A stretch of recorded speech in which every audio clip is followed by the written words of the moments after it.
The hunter asked Luo Wei, weren't they brothers who fought side by side until the end? Why did Luo Wei treat him that way? Didn't he remember what happened when it all began? When monsters appeared from spatial rifts everywhere, wreaking havoc. Later, these rifts were called dungeons. Those who ever came into contact with them gained mystical powers, class abilities.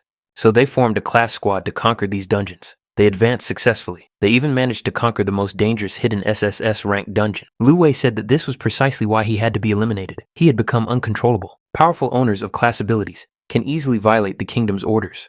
Hunter, you have even reached the SSS rank, the most dangerous enemy of all. The strongest abilities must remain in the hands of the royal family. Only then can the kingdom live in stability. The young man cried out, "Does Luo Wei justify the fact that he slaughtered his entire family and comrades?" Luo Wei said that he had modified his armor a long time ago. The explosion caused dangerous poison to be injected directly into his wounds. After the SSS rank battle, the young man hardly had the strength to resist the poison. Luo Wei said that he, in turn, had gathered an entire army to pay his last respects to the deceased. The young man thought, could these really be brothers for life? Laughter, and nothing more. The hidden skill, Reflected World, meets the activation conditions. This perfect skill reverses everything. The young man closed his eyes and lost consciousness. His body sank deeper and deeper into the water. Decades passed. The bank of a turbulent river. Young people on the riverbank threw a rope over a tree branch and tied him to the end of it, hanging him upside down. One of the bullies said that this scoundrel was pretending to be dead. The villain told the victim that he hated his face. The leader of the bullies ordered his henchmen to lower the boy into the water again. The bound young man said that he was not pretending. He was really very ill. The bullies loosened the rope, and the young man's head ended up in the water. The leader said that this time they should hold him under longer. If he pretended again, they should teach him a lesson. The young man began to suffocate underwater. He couldn't even call for help. Why was this happening? The young man didn't understand why it was always him. He thought he heard a strange sound. Another young man appeared on the riverbank and shouted, demanding that these people stop immediately. After all, this guy could really die. The villain turned around and said that in that case, he could heal himself. He was a bard after all, although that clearly didn't help him much.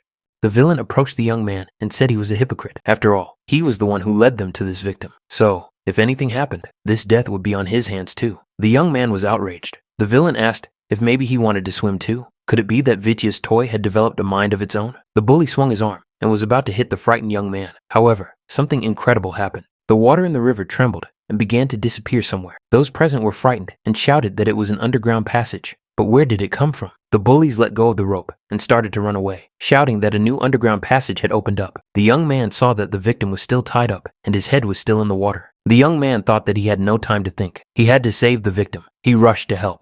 The young man tried to untie the ropes, but at that moment, monsters began to emerge from the crevice. However, for some reason, the ropes would not budge. The young man turned around in fear. An armed and aggressive monster was already nearby. At the last moment, he managed to loosen the ropes, and the bound man jumped to his feet and resisted the monsters. The young man activated the glacial effect skill and used it against the approaching monsters. The system reported that the man had used basic healing on a minor demon. The application was unsuccessful. The targets had already recovered. His friend asked what this guy was doing. Why was he healing a monster? The young man opened the system window and obtained information about the character. It was Yun Che, who had the Bard class. The guy was extremely surprised. Was he really Yun Che, using a healing spell? The young man felt that this was not his body. Usually, when someone touches the dungeon, they connect to the system and are assigned to a random class that cannot be changed. Then, thanks to the dungeon, they become stronger, acquiring abilities corresponding to their class. However, the young man was a warrior who had reached the peak. Then he used the Reflected World. The Reflected World is a perfect skill that reverses everything. The young man found himself locked in the Reflected World until he heard the cry of the dying boy. The young man realized that he had been reborn in this body. There was little good in that. However, the young man was still grateful to the boy. After all, it was he who gave him a chance for revenge. His friend told Yun Che that the monster was getting bigger. He needed help because he could only handle a maximum of 3 monsters. Yun Che understood that his current body was too weak. Even these pathetic monsters were beyond his capabilities. He couldn't even run as fast as they could. Yun Che currently possessed weak and useless skills. These skills were too niche. They were all based on support. At the same time, other classes surpassed him in everything. No wonder they always looked down on him. Relying on his former combat instincts, he could hold out for a short time. However, he needed to get out of here as quickly as possible. Reflected World. This hidden skill was now his only hope. But how exactly did it work? The young man used this skill on a small demon, but the attempt was unsuccessful. What conditions were necessary? Was his level too low? Did he need a real mirror to use it? At that moment, the monster found itself above its reflection in the water. The Reflected World skill was used on the small demon again. The attempt was unsuccessful. The level was insufficient. Yun Che realized that he didn't need a reflective surface. The whole problem was that his level was too low. However, there was nothing he could do about the level yet. He needed to try using the skill on something else. Yun-che used Reflected World on the rusty cleaver in the monster's hands. The attempt was unsuccessful again. This was repeated several more times. His friend told Yun-che to stop playing around with his useless skill. He could no longer hold off the monsters on his own. A huge monster appeared before the young people. The Vicious Lord, a level 10 monster. It was a demon born from decades of resentment on the battlefield. The guy holding back the onslaught thought it was the end for them. You need to be at least level 10 to deal with such an elite monster. The number of monsters emerging from the dungeon was increasing exponentially. Yun-che used the skill, Reflected World, on the pebbles by the roadside. The result was unsuccessful. The level was insufficient. Yun-che thought that this skill didn't even work on a stone. Was the level difference really that big? Monsters were already surrounding them on all sides. Yun-che used Reflected World on Chaoju's barrier. The result was unsuccessful again. The skill could not be applied to other people's abilities. Yun-che thought he seemed to understand everything. He needed to apply this skill to his own abilities. Reflected World was applied to Yun-che's Entangling Vines skill. The young man used chaos spikes in its reflected form. The armed monster swung its cleaver at Qiaoji. Yun-che delivered a powerful punch to the monster's jaw. The huge monster flew to the side and was deactivated. Qiaoju was unharmed. Yun-che realized that the effect of the skill had become completely opposite. Instead of immobilization, confusion occurred. The vines immobilize one enemy. The spikes hit the target with a low chance of causing confusion. As a result, the enemies begin to attack each other. The confusion effect status causes them to attack random targets. Yun-che thought that the useless skill became truly powerful after applying reflection. What if he tried to reflect everything here? Reflected World truly lived up to its reputation as a hidden SSS-rank skill. It didn't just reflect skills, it was an obvious improvement in all stats. Yun-che thought that if he used the unreflected version of this skill, not only would the success rate be extremely low, but the immobilization would last a maximum of 1 second, failing to realize its full potential. Yun-che wondered what would happen if he reflected all his skills. Powerful strike. Deceptive Blade. Each use of the skill increased his attack power. Deceptive Blade was activated. The young man realized that he had only activated it, but now each use would increase the damage. The potential of this ability was impossible to imagine. It seemed as if the monsters had severely damaged each other. When they died, they gave a decent amount of experience. He even managed to level up. It was just what he needed. Leveling up completely restored his mana. Yun-che thought it was time to test the Deceptive Blade. The monsters were still in a state of confusion. The spikes of chaos were activated. Yun-che realized that he had easily achieved a twofold increase in his stats and skills. The young man realized that this skill broke all the rules. Now he was not afraid of any monsters. Yun-che acted calmly and decisively, leaving the monsters no chance of victory. Qiaoju couldn't believe his eyes. Was this really Yun-che? How could a 5th level bard do such a thing? Where did he get such moves? Yun-che moved close to the huge monster and cut off its head with a single move. The young man thought that with his current level of power, he would hardly be able to cope with the 11th level elite. He needed to become stronger. A 21st level battle chimera appeared before the young people. It was a demon born from decades of resentment on the battlefield. Yun-che wondered in surprise. Could a 21st level demon really be hiding in this dungeon? He activated a skill suitable for the occasion, but the spikes of chaos did not work against the combat chimera. The target was immune to chaos. Yun-che looked at Qiaoju, who was trying to resist the monster by activating his defensive barrier. The young man remembered the old days when his friend, clad in knight's armor, did the same thing. The knight turned around and told the young man that there was no need for him to rush forward. Why did he never listen to him? Yun-che rushed to Qiaoju, who was lying on the ground. Had the young man signed his own death warrant? Why did he go up against such a monster? Yun-che used the basic healing skill on Qiaoju. The Deceptive Blade was provoked. Yun-che thought that the bard's healing skills were truly pathetic. Were there any healing potions here? There was only one bottle of potion available. Yun-che told Qiaoju to drink it. A monster boss of an unreal level appeared from the dungeon. Yun-che thought that he still couldn't handle such a boss. However, those mobs had almost killed each other. If he tried, he might be able to do it. Yun-che told Qiaoshi to try to hold on a little longer. Yun-che activated the Deceptive Blade and raised his level. His stats were fully restored. Chaos Spikes activated. Yun-che knew that he needed at least a 400% increase to defeat this boss, but his blade only lasted for a minute. He needed to cast the spikes 40 times in 50 seconds. That meant he had to reach level 10. The monster boss approached closely and, growling loudly, lunged at Yun-che. The Deceptive Blade gave him a 510% increase. Yun-che decided that this was more than enough. He prepared to parry the attack and counterattack. An energy-charged blade appeared in Yun-che's hands. The monster boss was defeated. Qiaoju couldn't believe it. Was he really awake? The 5th level bard had just cleared a new dungeon single-handedly and raised his level by 3 points. Qiaoju asked the young man if he was really Yun-che. Yun-che told his friend to collect the loot. Qiaoju wondered how Yun-che had suddenly become so strong. Yun-che asked his friend what his relationship with Qiao Benben was. Chaozu asked in surprise how Yunche knew his great-grandfather's nickname. Yunche wondered if he was really standing in front of Chao Benben's great-grandson. Yunche wondered if that child with the smug face was this guy's great-grandfather. The young man thought, hadn't Luo Wei destroyed everyone he knew? Yunche wanted to ask something about his great-grandfather, but Chaozu said he didn't want to talk about it now. He asked Yunche not to humiliate him. The young man was very surprised. Chaozu wondered if Yunche had been hiding his true strength all this time. Chaozu said it was time for them to go to school. Tomorrow, there was a field trip to the Modern History Memorial Hall. They couldn't skip it. Yunche thought that now was not the time to hide his identity. If Chaozu started digging deeper, he might begin to suspect something. The Modern History Memorial Hall. Yunche thought that there might be records there of what had happened in the world after his death. The students traveled in an orderly fashion on public transportation to the memorial hall for a tour. Looking out the tram window, Yunche thought that everything in the world was different now. Everything had changed dramatically. Who would have thought back then that in the future, discoveries from the underground would be used as fuel for transportation? All of this was new to Yunche, although he had seen some of these innovations back then, in the dungeons.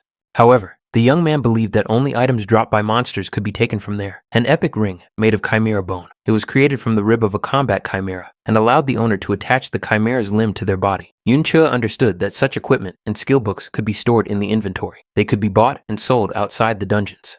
But if some items cannot be placed in the inventory, then after defeating the Lord, they should disappear from the battlefield along with the dungeon. Yunche wondered with surprise what had happened to the world after he died. The tour guide told the young people that before them stood the greatest ruler of the kingdom, the king who had put an end to the terror of the dungeons. His name was Luo Wei. As many of the students knew, it was here that the legendary uprising took place more than 50 years ago. In those days, the kingdom suffered greatly from dungeon invasions, especially after the appearance of the most terrible of them all, the SSS-rank dungeon. Everyone lived in fear. It was the ruler Luo Wei who led the army into battle and spearheaded the liberation mission. Despite enormous losses, he finally conquered this terrifying dungeon. But suddenly, it turned out that they were facing a carefully planned uprising. As everyone knows, Yunche was behind this plan. He was the one whom the ruler trusted unconditionally, the one who turned out to be an ungrateful traitor. Yunche understood how they had turned everything upside down here. Yunche knew who had actually cleared the dungeon. It was those whom Luo Wei had ambushed. The teacher said that they could not even imagine the pain the king felt after such betrayal. However, the ruler, overcoming everything, bravely entered the battle, and, in the end, thanks to the help of the hero Ding Kun, successfully suppressed the rebellion. Yunche thought that he did not remember such a name. Ding Kun, the hooligans who had been harassing the young people on the riverbank the day before, said with surprise that the two were still alive, but they had been covered by a new dungeon. One of the young men recalled that the dungeon had been cleared. For a new location to be cleared so quickly, some kind of master had obviously been at work there. It seemed that these two were just incredibly lucky. All the students wondered in surprise. Could it be that Ding Shu had stumbled upon a new dungeon? Could they have survived after that? The bully approached Chaozu and said that this guy was born lucky to have come out alive and unharmed. But because of him, they almost got hurt too. How was Chaozu going to pay for this? Chaozu replied that it was clearly their fault. The hooligan said that Chaozu had completely lost his mind. It seemed that he needed to be reminded of something. The hooligan asked Chaozu if he could see the statue. Now he should look under the hero's feet. There lies his ancestor, the traitor Xiao En. The hooligan said that Chaozu was a descendant of a traitor. Therefore, no one would ever believe him, no matter what he said. Chaozu said that Ding Shu could insult him, but he should not touch his ancestor. The disciples began to say that the hero Ding Kun was actually Ding Shu's great-grandfather. Next to him now is Chaozu, the grandson of the traitor Xiao En. Could it be that the descendant of a traitor is insulting a hero? The world has gone mad. Fanatics said that this young man's ancestor had killed many people. If the hero had not intervened, who knows how many more people would have died. Ding Shu indignantly said that Chaozu could not insult his ancestor to his face.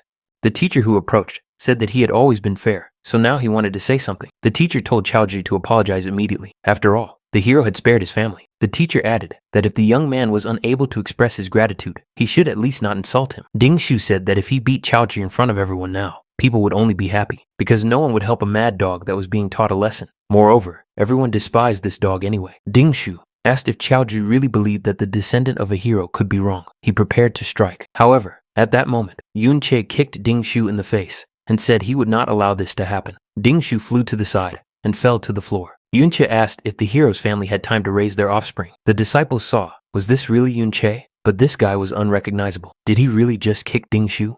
Yunche must have gone completely mad. What was he saying? How could he insult the family of a hero? Yunche was only at the 5th level and was the weakest in the class. What had gotten into this guy that he dared to touch Ding Shu? Ding Shu was indignant. How dare this punching bag raise his hand against him? He should be glad that they didn't touch him back then. He didn't dare to attack sneakily now. Ding Shu said that in that case, he would deal with both of them at once. His comrades rushed at the young men. Without hesitation, Yunche dealt with all the attackers. Dingshu also got his share. The students present were shocked. How could this have happened? Dingshu couldn't recover. Could it be that Yunche had just beaten him? The disciples were surprised. Could it be that Dingshu had been knocked out again in a second? Was he really that weak? Dingshu was outraged. How could a pathetic 5th level trash be stronger than him? The rage skill was activated. A fiery hammer appeared in the young man's hands. Dingshu initiated a nuclear strike. Yunche said that his opponent had opened up too much and punched him in the jaw. The deceptive blade skill was used. Dingshu again did not understand how this was possible. However, he was deactivated and fell to the floor. A security guard appeared in the room and asked what the young people were doing there. Yunche said that Dingshu had lost consciousness and asked if there was a healer here. The students were surprised. Was Yunche really that fast? Was he really only at the 5th level? But how was that possible? Was he hiding his strength? The security guard said that fighting was prohibited. They could destroy everything here. The teacher told Yunche to step aside. First, they insulted the hero, and now his descendant. The teacher secretly took out a baton, but Yunche knocked it out of his hands.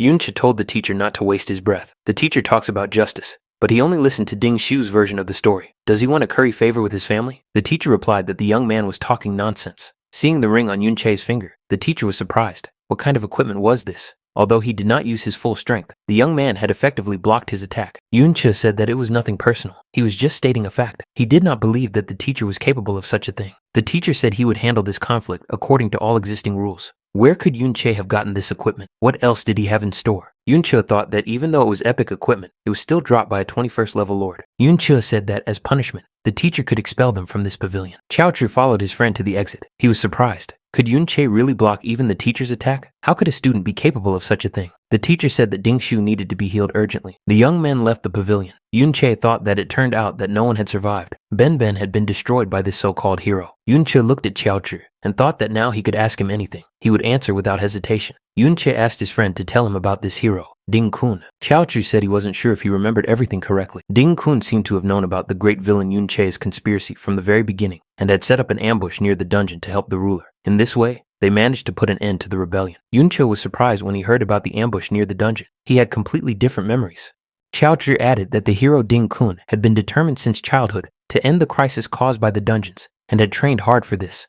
After receiving a promotion from the king, he fought year-round to save the world. For example, he participated in the battle at Winterfell. Yunche recalled how he personally dealt with all the monsters in that battle. Yunche inquired about the sword that the statue was currently holding. Chaozu said that it was first-class equipment. It is said that it was with this sword that the hero destroyed the traitor Yunche. Yunche thought that he had not only taken the honors and glory, but also his sword. The young man decided to start with his head. The events unfold behind the wall of the Ding family estate. One of the young men looked back and saw two strangers. Yunche thought that this guy was very vigilant. He was a bandit with the reconnaissance skill. Chaozu told his friend that they needed to leave. There were too many guards here, so even if they managed to blend into the crowd, they would be finished as soon as Ding returned. Yunche, of course, wanted to finish off this hero Ding Kun. However, according to Chaozu, he had been in a high-level dungeon for a long time. In his previous life, Yunche could enter and exit dungeons at will. However, such areas are guarded, and one can only enter them with a special pass. Yunche believed that the Dingshu family must have such a pass. Yunche asked Chaozu why he needed so many guards. Wasn't that a bit much for one of a dozen offspring? Chaozu reminded him that these were the descendants of a hero. They even had their own dungeon. The young man noted that low-level dungeons had long been sold and bought privately. Didn't Yunche know that? Those who did not have such power could not even imagine such a thing. Chaozu added that Dingshu usually has guards with him at all times to deal with monsters and raise his level. However, ordinary students can only fight monsters as part of school practice, and even then, they have to compete for all the points. Yunche said that the world had indeed changed. So, the richer and more influential a person is, the higher their level? Chaozu confirmed this. On average, graduates from ordinary schools have no more than level 20. Many of these people find themselves unable to connect their lives to the dungeon realm. They remain at the same level. If they manage to become miners or rangers in the dungeons, they can only reach about level 30 by middle age. Guards like the ones they had just seen could rub shoulders with the Dingshu dungeon, so their level could be around 30. There are two ways to move up and gain access to the dungeons, and thus increase your level. Join the army, or take school exams to enter official organizations, such as a guild or the officer academy. Yunche thought, if you become stronger, will you need a pass? Chaozu said it would be better if they left this place. There is such a big difference in levels that even if you are an excellent fighter, you still won't be able to deal with the guards.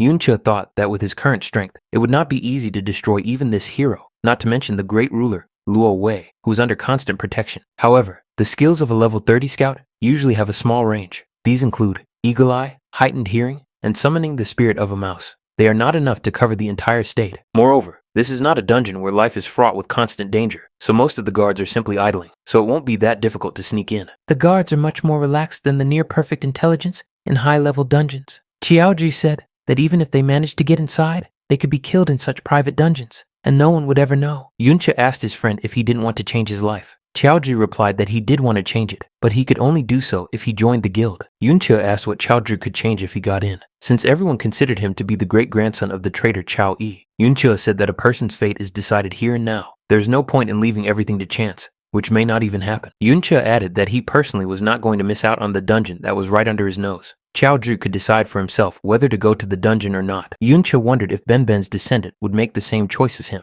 Qiaoju thought that he couldn't let his friend go into the dungeon alone. Yuncha said that they needed to be quiet and thought that there were no signs of the reconnaissance skill here. Yuncha grabbed Qiaoju by the collar and said that they would move as quietly as possible. The young men chose their moment and moved easily, remaining unnoticed. Qiaoju couldn't believe it. At the edge of the forest, the scouts discovered what was literally a private dungeon. The dungeon contained zombies of various levels. These zombies posed no danger to the young people. Yuncha concluded that there weren't that many monsters here. Apparently, the Ding family often organized cleanups here. Yuncha told his friend that there were only 2 small monsters here, so the guy could take action. Qiaoju was frightened. Did he really have to fight them? He definitely couldn't defeat them. Qiaoju approached the monsters and activated his unique abilities, using a protective barrier. The young man said that he had trusted his friend, and now he was left to deal with the situation alone. Qiaoju continued to defend himself from the monsters' attacks, using his energy shield. The young man said that he shouldn't have come here, and that he'd better go home. Yuncha, watching from the sidelines, told Qiaoju to start fighting already. How long could he just defend himself? Qiaoju replied that he didn't even have a chance to fight off these monsters. Yuncha said that he had everything under control, so Qiaoju need not fear the consequences. The young man gathered his courage and attacked the monster. To his surprise, the monster flew backwards.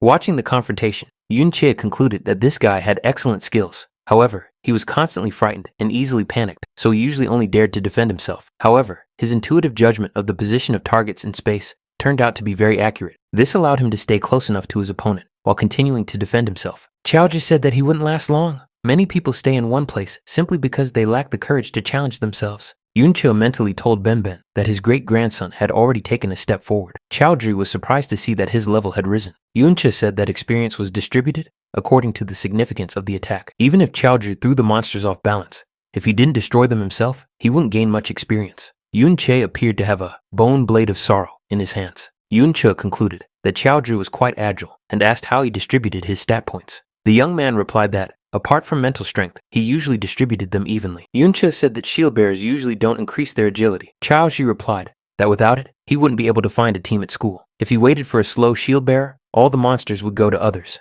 Yuncha noted that it was necessary to think about the long term. To level up after 60, certain requirements would have to be met. For example, the Bastion Fortress class requires 60 points of endurance and 90 points of defense. You can't just randomly distribute your stats.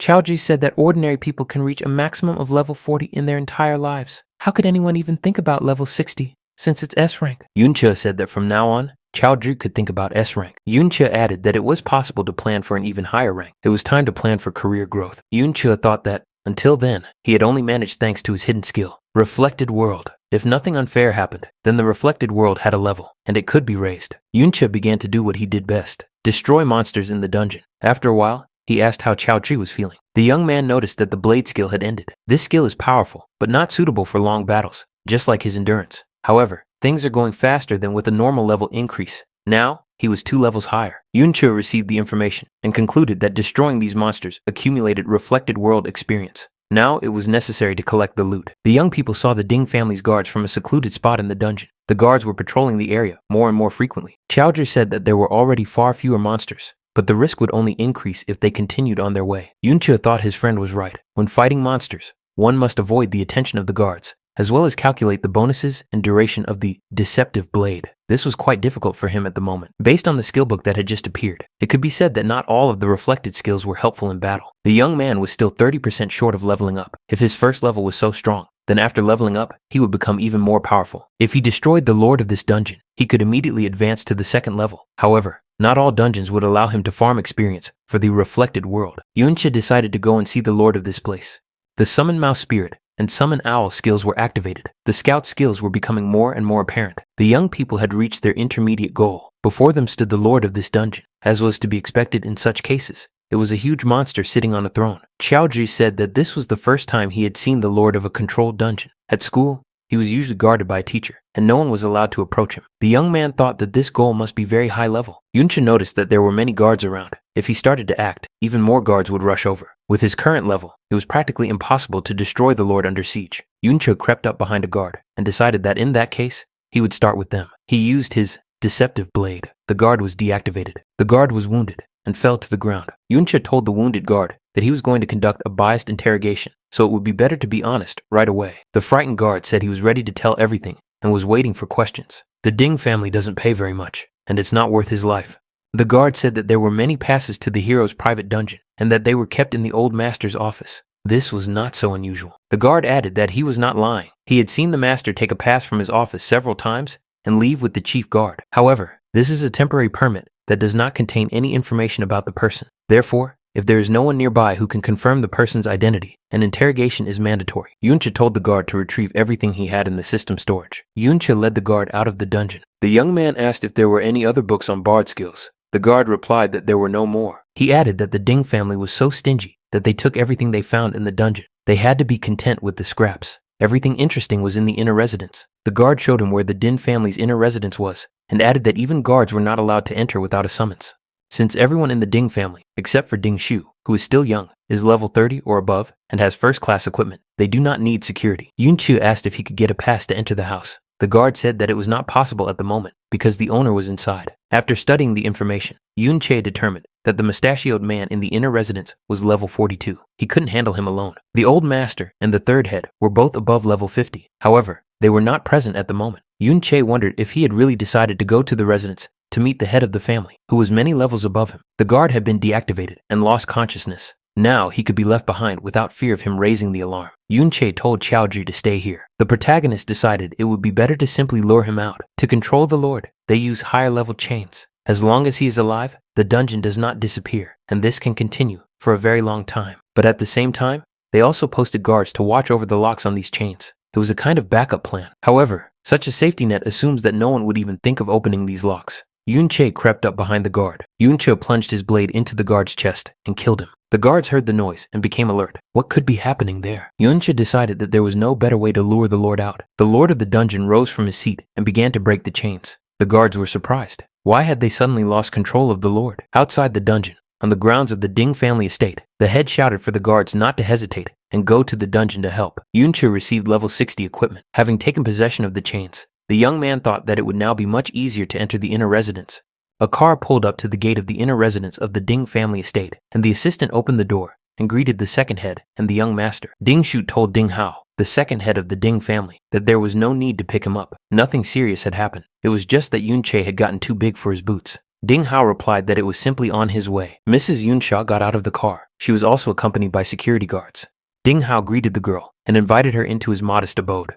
Dinghao noticed a servant standing nearby and kicked him aside. Dinghao and the young people went inside, leaving the servant lying on the ground. Xiao Xu watched the scene from the sidelines and analyzed the situation. The head of the family had returned, so it was not worth going in. Yuncha asked his friend what had happened to his face. Xiaozhi was surprised that Yunche had managed to return so quickly. Yunche said that the guards were now dealing with the lord. Even though he was only at the 30th level, it wasn't easy to capture him alive, so even without his help, they would still have to work hard. Yunche asked his friend what he had seen there. Xiaozhi pointed to the servant and said that it was his uncle, Xiao Li. This man was at level 17. Xiaozhi added that when Yunche started the rebellion, his family had already been killed. Thanks to this, they were able to avoid endless humiliation, which could not be said for Chao's family. Under the secret orders of the hero Ding Kun, the attacks and bullying only intensified. Xiaozhi added that in the end, they were effectively forced to become slaves to the Ding family. They were brought out into the open from time to time to demonstrate the power and favor of the hero's family. In order to survive, the Chao family had to endure all kinds of hardships while watching the Ding family prosper. The young man said that his parents tried to change things. However, his father lost his mind, and his uncle became a servant of the hero's family. Yuncho was determined and said it was time for them to pay a visit. Xiao Tri was surprised. After all, Ding Shu's father was also there. He was at level 42 and fully equipped. If they crossed the threshold of the residence, they would surely meet their doom. Yuncha said that in the age of private dungeons, there was no hope of starting from scratch without taking risks. The young man added that some steps could never be taken if one thought about them for too long. Yuncha said he would help his friend change, but only if he made the decision himself. He chose confrontation. but he was not going to force his friend. Chaoju wondered what they could possibly oppose such an influential family with. Yuncha replied that he wanted to fight, and against the entire kingdom. Dinghao wondered how the Lord had managed to free himself from their bonds.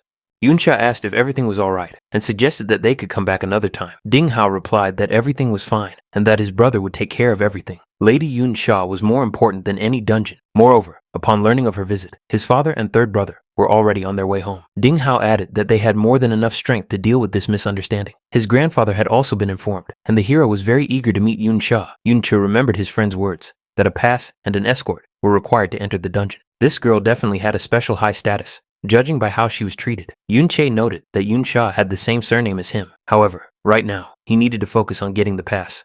Yuncha sneaked into the estate owner's office. There was no one else there but him. Representatives of the Ding family came out of the basement. The elder said that they were finally done with this lord. Ding Yi, the head of the family, said that someone had deliberately let him out. However, the culprit had escaped, and they couldn't take such a risk for the sake of a single high-level artifact. Ding Yi ordered the guards to surround the inner residence. The head of the family thought it would be very bad if they disturbed the guest. Yuncha searched everywhere, but couldn't find a single pass. But Chaoji said there should be many of them here. Yuncha used the void technique skill. The void technique is the ability to turn objects the size of a brick into nothingness.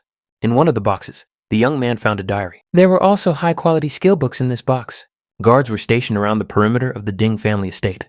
Chaoju looked outside and wondered why these guards were now everywhere. The young man decided that it was too dangerous here now. There were more and more guards. If Yunche didn't leave right now, he would have no chance of escaping. Chaoju thought that if he didn't escape now and was discovered, they would have another reason to torment the Chao family. Chaoju decided that it would be better to leave quietly. At least that way he would stay alive. However, he remembered his friend's words that he could only help him change if Chaoji himself wanted it. Chaoju sneezed on purpose, and the guards heard it. The young man started to run, and the guards immediately rushed after him. Chaoju thought that now Yunche could leave. He would distract the guards. Yunche thought that Chaoju had finally overcome his fears and decided to fight. The young man jumped out of the window and shouted that he had chains and skill books. The guards could try to take them if they could. Ding Yi shouted for the guards to go to the lord immediately. The fugitive was not leaving the territory. He was heading for the dungeon. Chaoju thought he had managed to distract them all. With so many guards, the lord must be well protected. To bring him back under control, they must have fought with all their might. This means that the lord must not be in the best condition right now. Yunche decided to deal with the lord and raise the level of the reflected world. Yunsha and Dinghao continued to wait for the rest of the Ding family in the office. Yunsha said that if the Ding family had encountered some kind of force majeure, the Mr. Dinghao could go, and she would stay here alone. Dinghao replied that it was just some petty thief, and that his older brother would handle it perfectly well. The older brother, Ding A, was seriously alarmed and shouted for the robbers and archers to follow him to the intruder. Yuncha effectively evaded his pursuers. Yuncha understood that any class could add 3 points to one of its stats when leveling up. He invested half of his points in agility. In addition, he used the acceleration skill, so among the 30th levels, no one could keep up with him except archers and bandits. Yuncha saw the dungeon lord lying unconscious. The guards surrounded the giant and were on high alert. They were afraid that someone would harm the lord, so they put a seal on him. Now, he was at his weakest. It was time to act. All that remained was to build up his strength to the maximum, and he could finish off the lord with one blow. The guards and bandits noticed the stranger and regrouped to protect the lord. Yuncha prepared to attack and used the skill Spikes of Chaos. The guards were confused. What kind of skill was this? They had never seen anything like it before. It was a skill that imposed an abnormal status. The guards' resistance did not work. Human resistance to anomalies is not the same as that of monsters. How could he use this skill so easily? The level of abnormality of the ability was simply off the charts.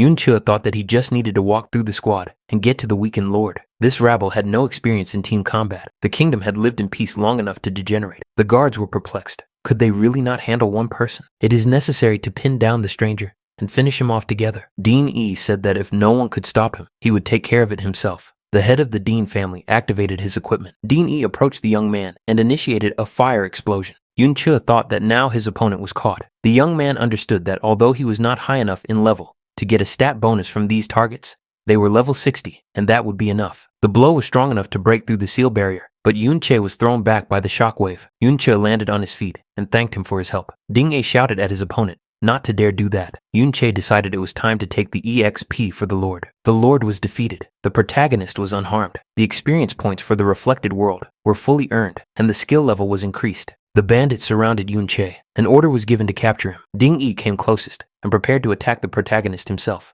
However, Yunche suddenly disappeared. Yunche found himself in the mirror world. The young man was able to stay in the mirror world for half an hour. Now it became clear why everything here seemed to be mirrored from the real world. It resembled an illusion. However, The stones here were real. The mirror stone could be picked up and taken away. Yuncha thought that at the second level, the skill allowed him not only to move to the mirror world, but also to take items from there. Yuncha wondered if anything new had appeared in the system. There were indeed new skills, but almost all of them remained inactive. The original skills had not yet been mastered. Reflected versions of all abilities were displayed here. However, to activate them, one must first learn the original in the real world. It turns out that the first level reflection is just a stripped-down version of the second level. Souls appeared before the young man. Yunche was surprised at how many there were. The next moment, one of the souls turned into an undead creature. Yunche was surprised. Was this really possible? The young man prepared himself for a possible confrontation with the undead.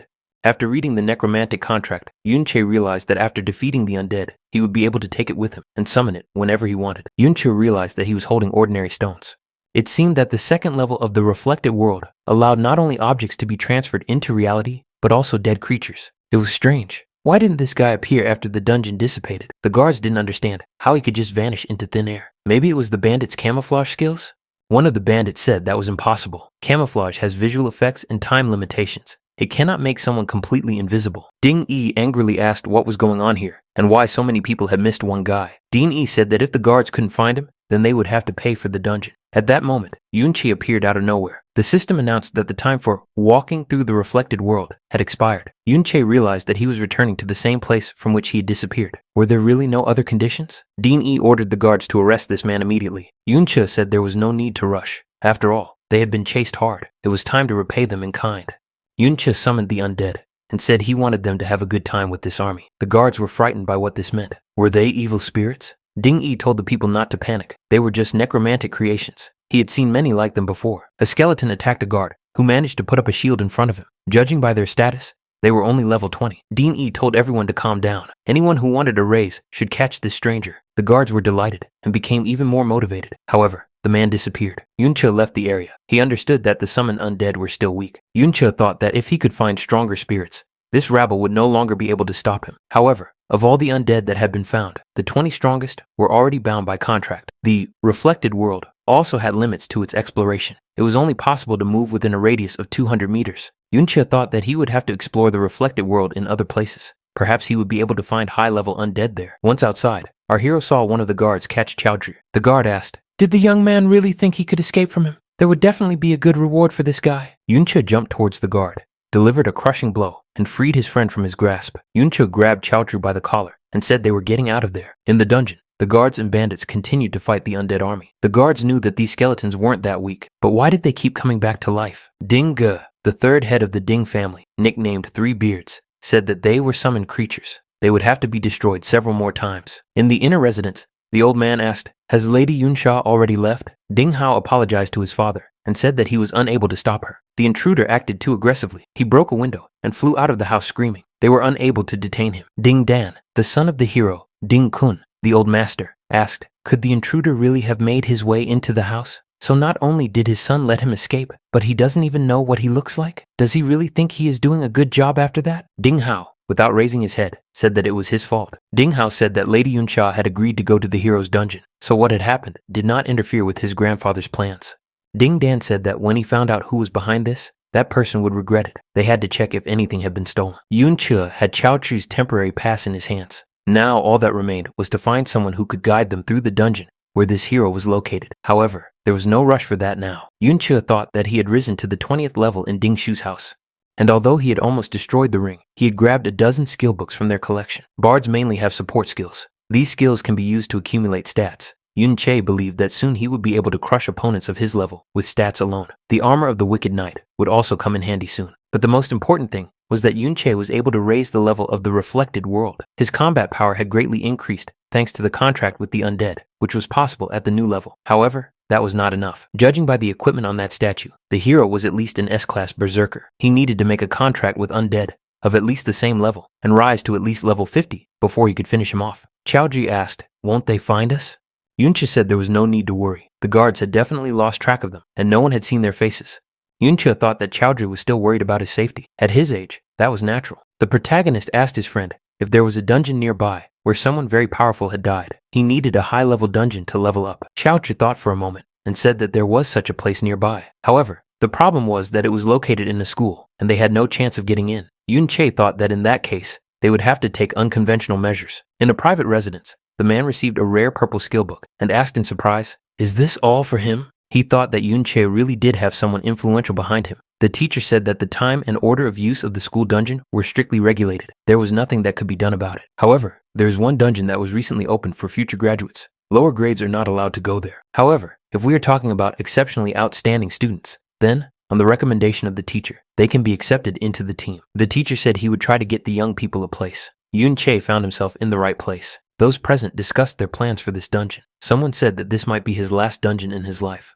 Some said that if it weren't for the hero, they wouldn't have had this opportunity. Yun-che thought that something was wrong with this dungeon. The teacher said that this was the Dungeon of Valor, gifted to the school by the hero Ding-kun. Rumor has it that the hero once fought here, and traces of his battles can still be found. Chaodri thought that this was the very place where the hero valiantly destroyed the traitor Chao En. The teacher said that the level of this dungeon was quite high, so caution was necessary. He added that Xiao Si should take care of the young people. The teacher said that the dungeon was open and they could go through. Xiao Si didn't want to babysit the youngsters. Xiao Si said that it was a burden to drag these two along. Once they went inside, they had to follow him and not cause any trouble. Yun-che thought that this dungeon was no higher than level 40. In that case, why did he feel such great danger? The young people found themselves inside the Dungeon of Valor and moved along the set route. Xiao Si saw that Yun-cha and Yun-yin were now here. They weren't graduates either. Xiao Si said it would be great if Yun-cha went with them. He would be over the moon if a girl accompanied him. The knight said that it never hurts to dream. However, this girl was from the highest league, above level 30. They would have to beg the girls to take them with them. The knight said that Xiao Si definitely didn't belong in their ranks. The young man admitted that he knew that. Yun-cha walked past our hero, and he recognized her. She was the guest from the Ding family's house. But what did she want from him? Yun-cha suggested that Yun-cha might know the guy who owned this body, or had come to stand up for Ding Shu. Yun-cha told the young man that she had seen him the day before in the memorial hall. He was a good fighter, and he had a very recognizable voice. Yun-cha thought that this girl had just come to talk to him. Yun-cha said that his voice was easy to recognize, even among the sounds of breaking glass. Yun-che thought that the girl recognized him from the 2 words he shouted the day before. She added that they would go on a reconnaissance mission today. Yun-che thought that she had recognized him, but didn't give him away. Instead, she just told him. Was this a warning? The young man thought that Ding Shu might also recognize their voices. However, as long as the Ding family hadn't come for him, everything was fine. At this rate of leveling up, he would soon not care at all. Yun-che looked at the girls and thought that if they didn't show hostility, he would repay them in kind. The young man said that caution was necessary. This dungeon was dangerous. Yun-cha said that she also felt something similar, although with her level, that shouldn't be the case. In any case, she thanked him for the warning. Those present were surprised. Was this really Yun-cha? She was usually so cold. Why was she talking to this guy like that? The young people asked Yun-che how he knew Yun-cha. Were they close? Could he introduce them? Yun-cha apologized and said it was time for them to go. They would go alone. The young people were surprised. Were they really going to go alone? After all, the weakest monsters here were level 20. Xiao Si said to let them go. If this guy was friends with Yun-cha, then his level was far from low. The young people were surprised. After all, Teacher Li had told them to keep an eye on them. Xiao Si told them not to forget why they were here. The fewer people who knew about this place, the better. After all, he didn't want to share these precious crystals with anyone else. Besides, everyone had signal flares. Xiao Si didn't understand why this mediocre boy was talking to Yun-cha. Such self-confidence deserved to be destroyed. A young man appeared at the entrance to the dungeon. He ran up to the teachers. The man asked what Ding Shu was doing here. Ding Shu asked if the team had just gone inside. The teacher confirmed this and asked what the young man wanted. Dinghao told Ding Shu not to blame them, just because they attacked him in the memorial hall. He didn't have time for childish squabbles. Ding Shu said that they were the ones who broke into their house. He recognized their voices. Ding Yi said that if these intruders could easily escape his guards, they were unlikely to be ordinary schoolchildren. Ding Yi added that Ding Shu had to prove that these schoolchildren were stronger than a dozen guards. Otherwise, he couldn't support him. Dean Dan said that this was the end of the matter. They were busy with important matters and should not be disturbed. Ding Shu said that Yun-cha and Chaodri had gone inside. He needed to enter the underground cave. Yun-cha used his skills to fight the monsters. Chaodri shouted approvingly. Another monster was defeated. The deceptive blade played an important role in this.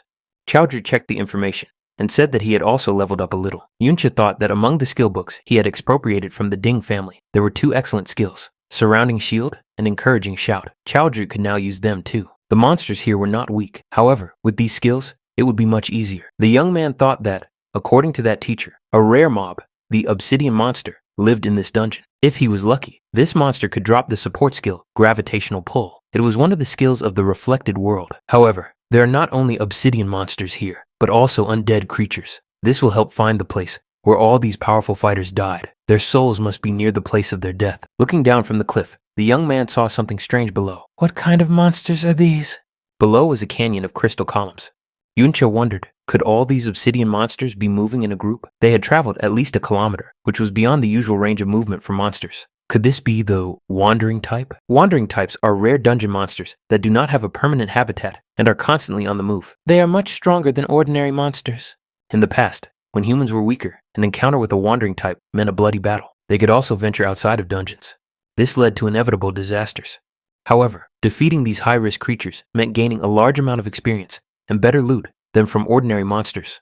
Yuncha decided to start with an experiment and used his continuous regeneration skill. Mana beams were applied. However, the obsidian monsters attacked too quickly. Yuncha was wounded. The young man understood that even at super speed, he could not dodge all the attacks. His defense and HP were too low. If it weren't for Chaoji's shields, he would already be dead. Yuncha activated the undead summon. There was no way around it. However, even the undead couldn't cope. Fortunately for our hero, the monsters were quite slow. The young man managed to retreat. To defeat these monsters, Yuncha knew he would have to rely on Chaoji's help. The young people came to an area with low-level monsters. Yuncha decided to farm them to level up his friend. In team combat, the shield bearer is the key to survival. He holds the main line of defense. Everyone else hides behind him, which allows for better damage distribution. Chaoji transferred all his points to defense. In addition, he now had armor from the Ding family guard. Now, he at least possessed the most important characteristics of a shield bearer. He could already withstand level 20 attacks. Yuncha began to give instructions. Chaoji must shift his center of gravity and stand firmly on his feet. The shield should be held at an angle toward the attack. Chaoji followed all the instructions. Chaoji noticed that his stamina was now decreasing more slowly than before. Yuncha told his friend not to get distracted. The monster was still attacking. Chaoji lost his footing and flew backwards. Yuncha attacked the obsidian monster to help his friend. Yuncha said that they must not lose concentration and must be prepared for subsequent attacks. They must not swing their shields carelessly, otherwise they would be open to their opponent's blows. They must remain alert, but their bodies must move freely. You only need to tense up when defending. But in general, the young man should continue in the same vein. Yuncha added that he was always behind. A shield bearer must always keep one eye on his teammates behind him. Chaoji said that he would listen to all of his mentor's recommendations. Yuncha reminded him that when the difference in stats is small, skill determines the winner. After a while, the obsidian monster was destroyed. Chaoji said that he had succeeded. Yuncha thought that now this guy would fight with more confidence, which meant he would get more experience points. Chaoji happily said that he was now at level 15. Now he could master the skill. Skill book, armor. This skill applied external armor to the shield, increasing its durability and protection. Yuncha thought that this was the last of the skill books they had taken from the Ding family. Now Chaoji could reinforce his shields with armor. With such a buff, they could even go up against the elite wanderers. They were talking about the Crystal Column Canyon. There were indeed many high-level wanderers in this region. The team of teachers, observing these monsters, was surprised. Where did so many high-level wanderers come from? It was too dangerous for the students, and these monsters had to be eliminated. The teachers believed that they could handle ordinary level 30 monsters, but elite monsters were a different matter. The teachers received a signal from the student and decided to help him. They understood that these monsters were very dangerous.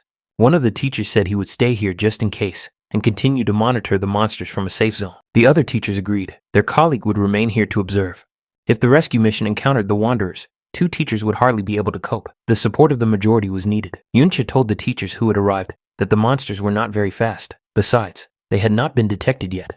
If they kept their distance and just observed, everything would be fine, so they could go with peace of mind. The teachers warned that these monsters are extremely dangerous and that it is impossible to act alone. The young people should stay in the shadows. If they were spotted by the monsters, there would be no escape from danger. However, our hero was determined and believed that in the current situation, the monsters would not be able to escape him. Yuncha called on the undead for help, activated some of his skills, and the monster was finished. The young man believed that with each battle with the wandering ones, he was becoming more proficient in this class.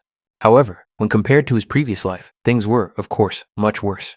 Now, with his reflected skills, he could raise his ATK quite well, but the bard's basic attack structure was still low. It would be nice to improve it. Yuncha understood that rare elite monsters gave a lot of experience. In addition, they left behind some good loot. The protagonist got a decent weapon that increased his attack power. It was the crystal sword. It compensated for his lack of basic ATK. Yuncha decided that it would be much easier to fight now. The young man regretted that the monster did not drop the book, Gravitational Attraction. It seemed that the chance of it dropping was very slim. Our hero decided that it would be nice to meet more wanderers.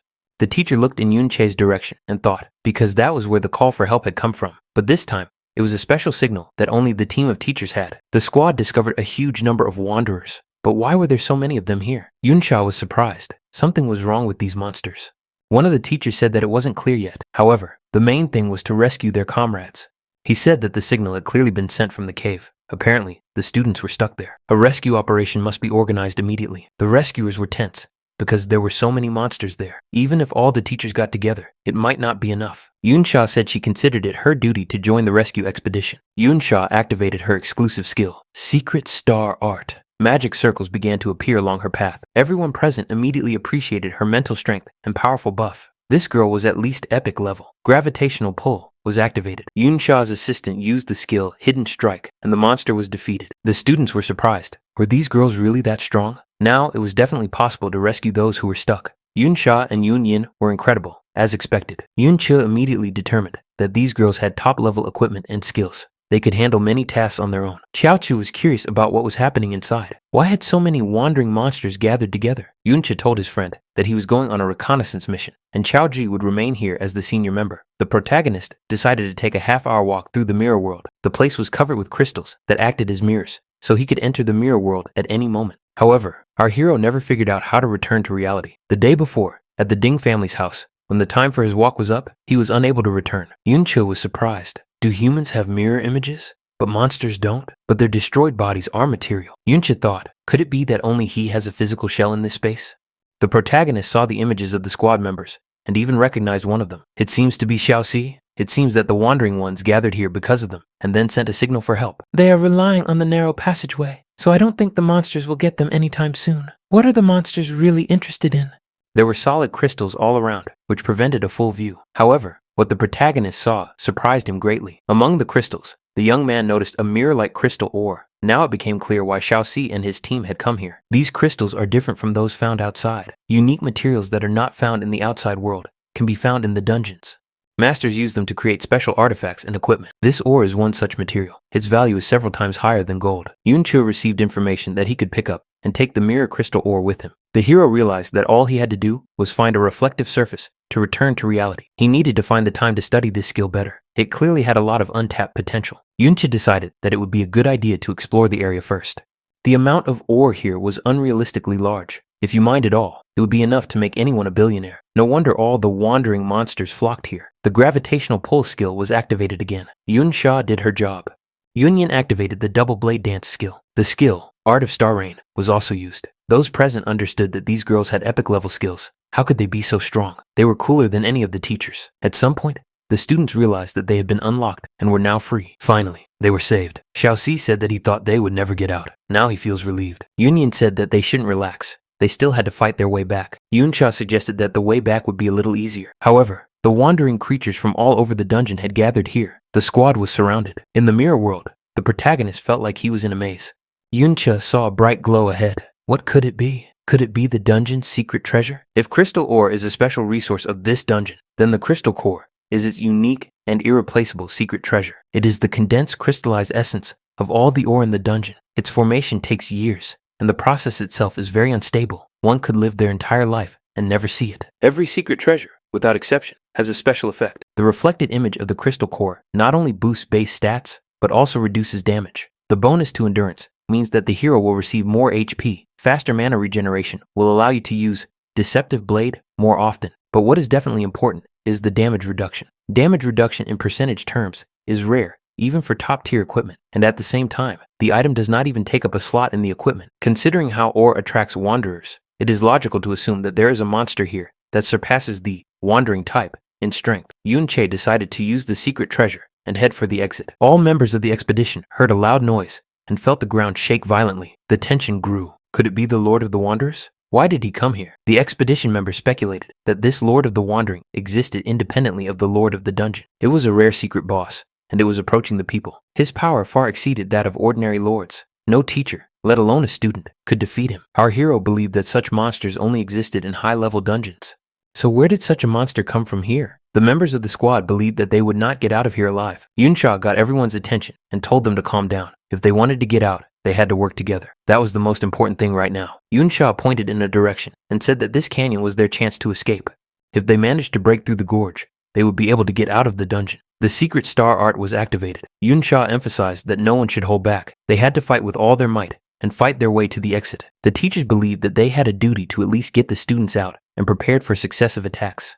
They were advancing, but at a slow pace. Still, salvation was closer. The squad was almost at their destination. A battle cry rang out among the monsters, and a general assembly was announced. The number of monsters began to increase. People were puzzled. Where did so many come from? The monsters activated their crystal aura, and their tactical and technical characteristics increased significantly. The people immediately noticed that the monsters' attacks had become much more powerful. The damage from these attacks was too great. There was not even enough time to recover. People began to call for help. There were casualties among the defenders. Even one of the teachers was taken out of action. Yunsha called on the shield bearers to move forward and the priests to focus on healing the wounded. The woman understood that everyone was exhausted, even before the Lord appeared. Now they were barely holding on, and the monster hadn't even struck for real yet. People thought they were failing. At this rate, they would never make it through, because there were now significantly more monsters. One of the resistance fighters activated the hide skill and, armed with a cold weapon, moved forward, closer to the monsters. The man said it would be better if everyone fended for themselves. Breaking out of the defensive perimeter, this lone fighter rushed headlong, wanting to get out of the gorge. The teacher shouted for the bandits not to follow him. It was a bad example. Hide would not last long enough for him to escape. Suddenly, there was a powerful explosion. It was the monster's reaction to the defector. The teacher said that the monster had simply incinerated him. The people remained in a tight circle. The number of monsters continued to increase. The people noticed that the canyon had been destroyed. Had this explosion destroyed their last hope? Now there was definitely no escape. The monster lord relentlessly approached the squad. The student cried out that now it was truly all over. This giant monster was coming toward them. There was no way to stop it. Yunsha told everyone with high strength to move to the perimeter on the side of the giant monster. This shield was level 70. Its durability was beyond doubt. However, precisely because of this, no one has a high enough level to equip it. In addition, it is too cumbersome to move around. The teachers were still puzzled. Where could such a monstrous monster have come from in the school dungeon? The teacher thought that they had held out for a very long time to save the students. Was it all for nothing now? The teacher looked at Yunche and Chao Chu and thought that at least those two were safe. Chao Chu's face seemed familiar to the teacher. Could it be that same guy? Weren't they supposed to stay in the valley? How did he end up here? The teacher managed to jump aside, where he had just been standing. The monster's fist came down. Chao Chu shouted that the surrounding shield was damaged and the perimeter defense had been breached. Now, there was no one to hold back the onslaught of the wandering ones. The teacher saw Chao Chu rush at the monster, using his shield. He was surprised. Where did this student get such strength? By this point, all the shield bearers had been taken out. All defenses had fallen. Was there really no hope left? Yunche looked at his friend and said that Chao Chu was working very effectively this time. Yunche told Chao Chi to rest a little, and he would take care of the rest himself. Shortly before that, the real world. The young man now had not only a reflected image of the crystal core, he had found its original in the real world. Now, thanks to the reflected world, all future discoveries could be doubled. The only difficulty was bringing this ore into the real world. It wasn't that simple. To retrieve the core, it takes 10 minutes of walking. Yunche decided that for now, he would only take the most valuable items. The crystal core had been used, and so had the reflected image of the crystal core. Yunche felt a strong vibration. What could have happened? The young man decided to try to pass through the reflected world. Yunche realized that the walks could be turned on and off before the time expired. When the timer reached 0, it would go into standby mode. The protagonist left the reflected world. Yunche was surprised. Where did so many monsters come from again? He understood that they were attracted by the ore, but not in such numbers. It seemed that it was the Lord of the Wandering who had been exuding that dangerous aura from the very beginning. Chao Chu and the others might be in danger. If you can enter and leave the reflected world at any time, it would be convenient to bypass all these monsters by using the teleportation to the reflected world. Now our hero was at level 24. A TK can be increased threefold. However, to fight the Lord of the Wandering Ones, who is stronger than other ordinary bosses, you need at least level 30, but even that is not enough. Yunche found himself in the mirror world again and saw the images of the same people hiding behind a huge shield. After covering the necessary distance, the protagonist left the reflected world again. Yunche noted that Chao Ji had done a great job this time as well. Yunche asked the students and their mentors if anyone had support skills. He needed buffs to be ready to fight the Wandering Ones. Yunsha activated the Secret Star Art skill. Chao Chu activated the skill Surrounding Shield. The protagonist's mental strength increased, and his ATK rose by 20%. Yunche thought that although the number of monsters was overwhelming, after using the core, his HP increased several times, and there was an increase in resistance to optical and electrical damage, so nothing threatened him. If these monsters were susceptible to chaos, it would be much easier to destroy them. The students were surprised. Wasn't Bard written in this man's status bar? Where did he get such high ATK, and what were these skills? The teacher thought, is this guy really that strong? It turns out he didn't need to worry about him. Yunche realized that it was much easier to farm with such rare monsters. Yunsha thought he was just a cheeky boy, but his strength exceeded all her expectations. One of the teachers said that this guy was definitely being sponsored and mentored by someone from outside. Otherwise, Where did he get such power? Another teacher added that he had seen this guy before. He was just an ordinary student, nothing more. Everyone present noticed that the giant monster was preparing to strike again. Things were looking bad. The monster did indeed attack. Under the impact of shock waves and light waves, the young people were forced to retreat temporarily. Yuncha thought that even now, he would not be able to withstand this attack. As soon as the monster got closer, these shields would not be able to protect the people. At some point, the number of monsters decreased significantly. The teacher said that there was now an opportunity to break through to another exit. If they let the Lord get too close, it would be too late. They couldn't delay. No matter how strong this guy was, he couldn't defeat the boss alone. The teacher noted that these shields were very difficult to move. If they left their protection, everyone would be exposed to the attacks of the Lord of the Wandering Ones. Those present agreed. If they started moving, they would become easy targets. The shields were too heavy and could only be moved by putting them in the inventory. Yuncha said he would take on this task. The young man added that he would attack the monster and provoke it, while the others would use the moment to escape. Yuncha thought that if they didn't deal with this lord, it would gather monsters from all over the dungeon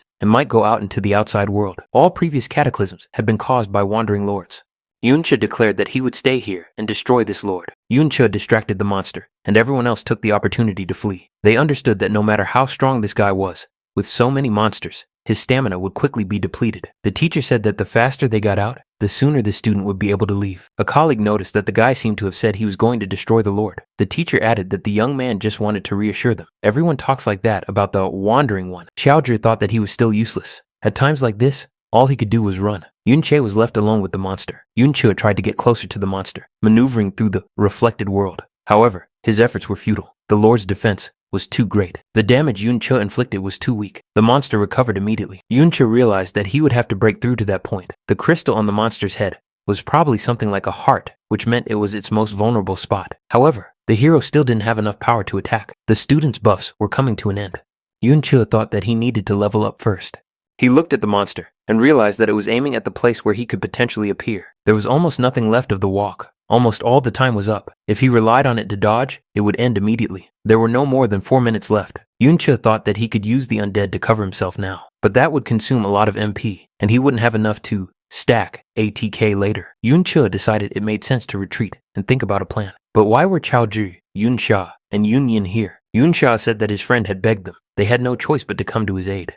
Xiaozhi said that he hadn't really begged them. It was just that there were fewer monsters now, and they had enough strength to escape. Yuncha thanked the girls and his friend. Yunsha noted that the boss was still dangerous. They were ready to cover the young man's retreat. The protagonist, waving his sword, said that there was no need. With their help, he could no longer hold back. Our hero finally reached level 30. Now his ATK was high enough. Yuncha was able to equip himself and don the armor of a fallen knight. It was a drop from the dungeon lord of the Ding family. Yunsha asked if the young man was going to attack that crystal. It was out of reach. It was too high. Yuncha thought that he finally had what he wanted so badly. Gravitational pull. This skill helps pull the target towards the user. Gravity push pulls the user toward the target. It's a skill that will pull the protagonist toward the target. Yunche said he had everything under control. Gravity push was activated. The young man found himself right next to the crystal. Yunche swung his sword, and the crystal was destroyed. The protagonist defeated the Lord of the Wandering. Xiaozhi said that Yuncha was super strong. Yunyin admitted that he had indeed destroyed this monster single-handedly. Yuncha noticed that 2 legendary items had fallen out of the monster. Yuncha noted that the monster was now falling and losing its balance.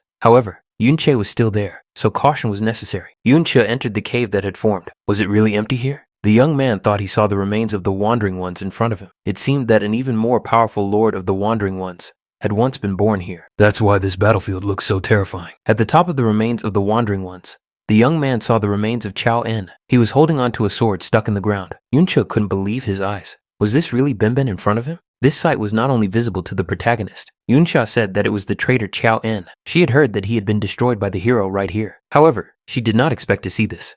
Yunsha realized that this was the same scene after a battle with countless casualties, but he was completely unlike a statue in a museum. No one was stepping on him. Xiaozhi said that no one might believe him, but his great-grandfather was not a terrible person at all. The young man had read all the historical books about him since childhood, but whenever he came to the details of his life, the descriptions were too vague. However, he did find something. His great-grandfather constantly went to dungeons that were not appropriate for his level. Why would an S-rank professional with a level of 60 plus come to a low-level dungeon? Because this was where the Lord of the Wandering Ones was supposed to be born. He is a potential source of disaster, capable of summoning monsters from all over the dungeon into the outside world. In the past, the government simply did not have enough troops to defend against all the monsters roaming the dungeon. Therefore, they had to rely on a few powerful and responsible professionals who regularly cleared the dungeons of monsters. Chowan was just such a person. He came here to prevent disaster. Chaochi said that everyone probably thought he had made it all up. His family also thought that he was just seeking psychological comfort, so they tried to find convenient information between the lines. Yuncha said that he believed his friend and knew that this was exactly how it was. Chowan was definitely a good person. Yuncha remembered how Chowan used to say that he didn't need a master. He considered himself very talented and said that he would soon surpass many others. As a child, Chowan said that he didn't need to be saved. He had to learn to cope on his own. As he grew up, the young man said that he was one of those who worked hard so that he could distinguish himself at the right moment. His friend said that he had nothing to worry about. Nothing could harm him in this dungeon. He did not understand why he should become a sword guard, especially since it was the weakest of the shield bearers. Chowan objected, saying that this was only true in terms of strength and agility, but he had breakthrough power. No one else could compare. The rescue team was puzzled. How could a shield bearer achieve such goals? Chowan understood that leaving the team without permission would result in a 3-month deduction from his salary. He had just worked so hard that he couldn't help but raise his level. Yuncha believed that, if only for Benben's sake, he had to take revenge on the Ding family. Ding Yi received the information and was surprised. Was he really being told the truth? Ding Shu said he wasn't joking. You can ask the teacher in charge of the dungeon. Yunche is extremely strong. The young man added that the teachers at the entrance stopped him and did not let him pass, explaining that his level was too low. One of the students noticed that a wandering monster had fallen in the distance. The teacher said that the monster had been destroyed by that guy, hinting at Yunche. It was a rare hidden boss above level 40. Ding Shu heard the students mention Yunche's name, so many people knew about it, and someone among them was truly amazing. Ding Yi ordered his assistants to immediately call the Ding family guards and follow him to the traitor's dungeon. Ding Yi added that it was imperative to capture the representatives of the Chao family. Yunche activated the skill book, Golden Radiant Shield. The young man gave the book to his friend and told him to learn this skill. There are no level restrictions here. Yuncha said that it was a legendary skill. Was the young man just giving it away like that? Yuncha replied that this skill was only suitable for shield bearers, and he wouldn't be able to use it anyway. Surely his great-grandfather Chao Ji often used this skill. Yuncha noted that it was worth mentioning that Yunche already had many excellent skills. The girl added that his skills were sufficient, but she was still far from this guy's level. Take, for example, the sudden appearance skill. You summon the undead. As far as she remembers, all summoned undead are the souls of the dead, and after death, they end up in the mirror world. Yuncha wondered if it was possible to summon Benben in that case. Yunyin said that Yunsha had to leave because she had an appointment. Yunsha admitted that she had stayed here too long, even though the most interesting part was just beginning. What would Yunche do now? And where had he gone for so long? Yunche found himself back in the mirror world. The young man approached Benben and called out to him. He didn't think they would ever meet again. The young man said he regretted not being able to hear the answer. Yunche acknowledged that Benben had become just a spirit, but he didn't want to fight him. Yunche noticed that images appeared around him, like scenes from the future. The protagonist was surprised. Were these really Benben's memories? Yunche decided that it reminded him of something. Ding-kun? He also didn't understand why Benben was going to attack him. The protagonist was forced to dodge his old friend's attacks. The young man thought that only old instincts remained in Benben's body. Yunche decided he needed to leave. However, he couldn't do it. It was impossible to leave the reflected world in this area. Yunche thought that this time, there was no way to avoid a fight. Ding Shu and his uncle approached Qiao Zhi. The man asked where Yunche was now. Had he chickened out and run away? Ding Wu said that he would only get half the fun. Qiao Zhi was, of course, surprised to see Ding Shu here. The young man asked what they were doing here. Were they also training? Ding Wu told Qiao Zhi not to pretend. Wasn't it him and his friend who broke into and robbed his house? Qiao Zhi replied that he knew nothing, that they had made a mistake, that he had nothing to do with it. Ding Shu said that he had heard everything and couldn't fail to recognize the voice. Ding Yi said that it didn't matter anymore. He had something prepared for these thieves. Qiao Zhi was very surprised. Behind Ding Yi stood his relatives, the Chao family, his grandfather, grandmother, second cousin, and aunt. His mother was also there. The grandfather told his grandson to immediately kneel down and apologize to the hero's family. Qiao Zhi must immediately ask the young master for forgiveness. Qiao Zhi said he did not want to do that. His grandfather asked indignantly if he had forgotten what he had been taught since childhood. What should he do when he saw the Ding family kneel down? Qiao Zhi asked his relatives, would his family remain their servants for the rest of their lives? His great-uncle said that they, the descendants of a sinful traitor, were very lucky to be in such a position. His aunt asked if Qiao Zhi really wanted to ruin their entire family. The young man should think about his crazy father. Had Qiao Zhi forgotten how hard it was for his mother to support the whole family? Qiao Zhi told his relatives to open their eyes. His great-grandfather had come to this dungeon to prevent a catastrophe. He had died only because a crowd had pounced on him. Qiao Zhi added that he had been gathering information about his great-grandfather for some time, but he lacked convincing evidence. Now it was right before their eyes. His great-grandfather was not the kind of person who would betray his country. The truth was completely different from what had been imposed on them all these years. If they could reveal it, they would clear the name of his great-grandfather and the Chao family. They had no reason to continue living like this.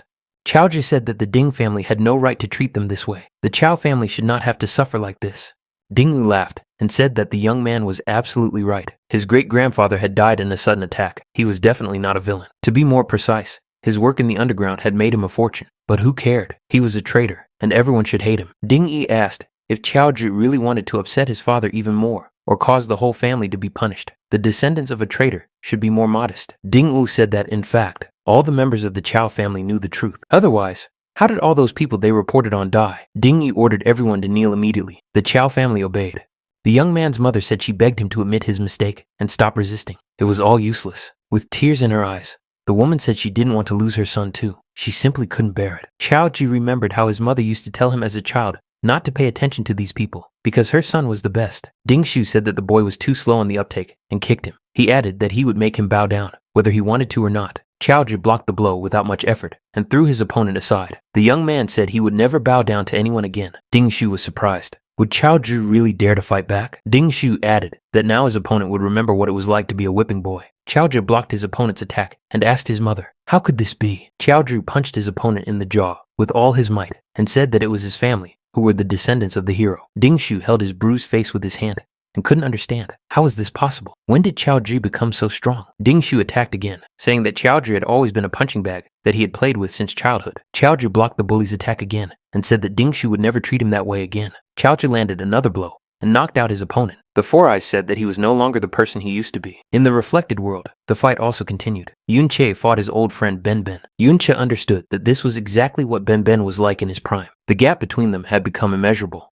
Yunche thought, if it weren't for his defensive class and the fact that his opponent was not himself, he would have been defeated instantly. However, all of Ben Ben's fighting techniques had been taught to him by our hero. His weaknesses were firmly etched in Yunche's memory. Nevertheless, this was a level 60 defense. Even with his upgraded deceptive blade, the protagonist would hardly be able to inflict significant damage. Ben Ben used the legendary skill, Golden Radiant Shield. Yunche thought that things were looking bad for him. In the real world, Chaoji continued to beat Dingshu. Dinghao was angry at his nephew because he couldn't even defeat this boy. Dinghao approached Chaoji and said that his uncle would help his nephew. However, the young man activated the Golden Radiant Shield and told Dinghao to watch closely. What kind of heroes are they? The Ding family is just a bunch of cowards who wouldn't dare to fight one-on-one. The Golden Hero Shield is a legendary skill. Its defensive capabilities do not depend solely on the characteristics of the defender. Provided that the attacks do not exceed twice the upper limit of what can be withstood, the shield is capable of repelling at least 10 attacks.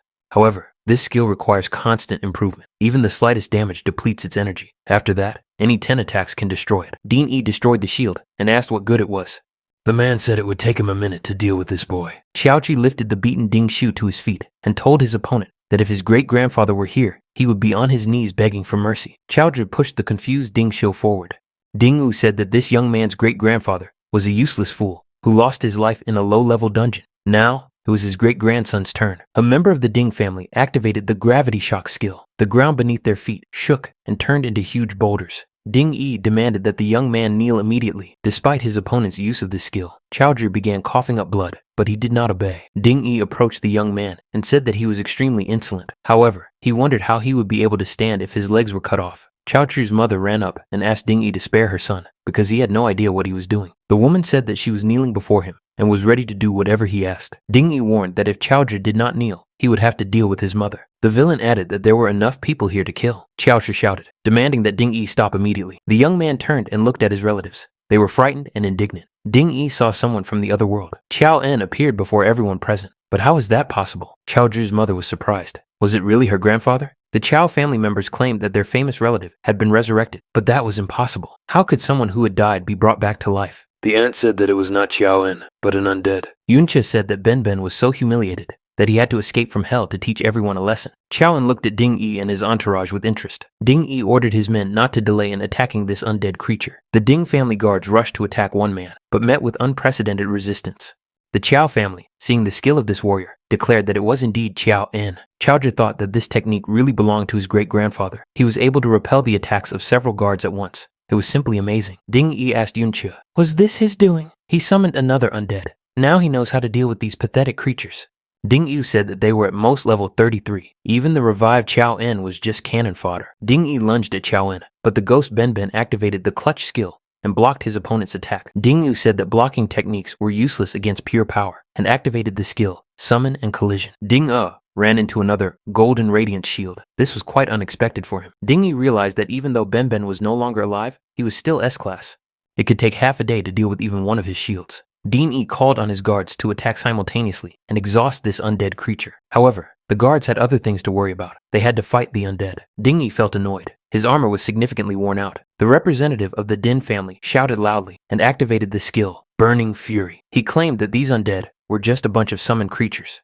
Dinghao activated the skill, Accumulated Strike, and decided to attack the protagonist. He decided that if he destroyed the summoner, all the undead would disappear. Dinghao announced that he had first-class artifacts given to him by his grandfather at his disposal. However, Yunche easily dodged his opponent's attack. Dinghao couldn't understand how this was possible. At that moment, the skill, Tear Apart, was activated. Yunche disappeared and reappeared behind his opponent at the same moment. The protagonist plunged his sword into Dinghao's back. Dinghao sharply increased his speed, and Yunche, unable to hold on, flew to the side. Ben also tried to catch up with Dinghao. Shounen and Yunche attacked their opponent from both sides, not giving him a chance to recover. Dinghao only had time to defend himself. At one point, Dinghao took damage and his arm was injured. He shouted at the mages to heal him immediately. The Gravity Strike skill was activated again. Dinghao shouted at Xiaoen to get out of there immediately. Yunche asked himself, could it be that Dinghao was afraid of him? Dinghao became nervous and shouted at his priest, asking what he was doing at that moment. The priest was currently fighting a level 33 undead creature. The undead won overall, and the guards of the Ding family were destroyed. Yunche asked, Did Dinghao really think that his undead would not become stronger after visiting his home? Yunche added that now, with the legendary skills dropped by the Dungeon Lord, his undead were far superior to the guard squad. Dinghao thought he had no chance and needed to flee immediately. He turned abruptly and tried to escape. However, he couldn't get very far because a huge sword from the representative of the reflected world was stuck in the ground in front of him. Everything around him shook, and the ground beneath his feet turned into huge boulders. Dinghao didn't know what to do next. The young man approached his opponent and said that he had the exclusive skill of a swordsman shield bearer, sword shield formation. The young man told the wounded Dinghao that fighters below the S-class were no match for him. If his opponent didn't believe him, he could try again. Dinghao raised his hand and shouted for his opponent not to approach him. He had a wasteland bomb, a terrifying and terrible weapon. Dinghao added that it was an S-class artifact that his great-grandfather had given him. The young man came up close and said that now Dinghao could detonate this bomb. Dinghao was surprised. Had he grown tired of living? Yunche said that if Dinghao destroyed Ben, he could be resurrected. Yunche approached his opponent from behind and said that he wouldn't even be able to touch him with a finger. Yunche struck with his sword, and Dinghao lost another arm. The wounded representative of the Ding family was forced to kneel. Yunche approached him, knocked him to the ground, and lowered his battle sword onto him. The protagonist asked his opponent if he was now of any value. Yunche looked at the list of suggested skills and artifacts. He was interested in the health potion. Considering the speed at which the health potion restored health, even if he used it at that moment, it would be a drop in the ocean. Yunche told his undead Dinghao that he would have died anyway. After his death, Dinghao's soul appeared in the mirror world. Then our hero cleverly lured him into a trap and made him his undead.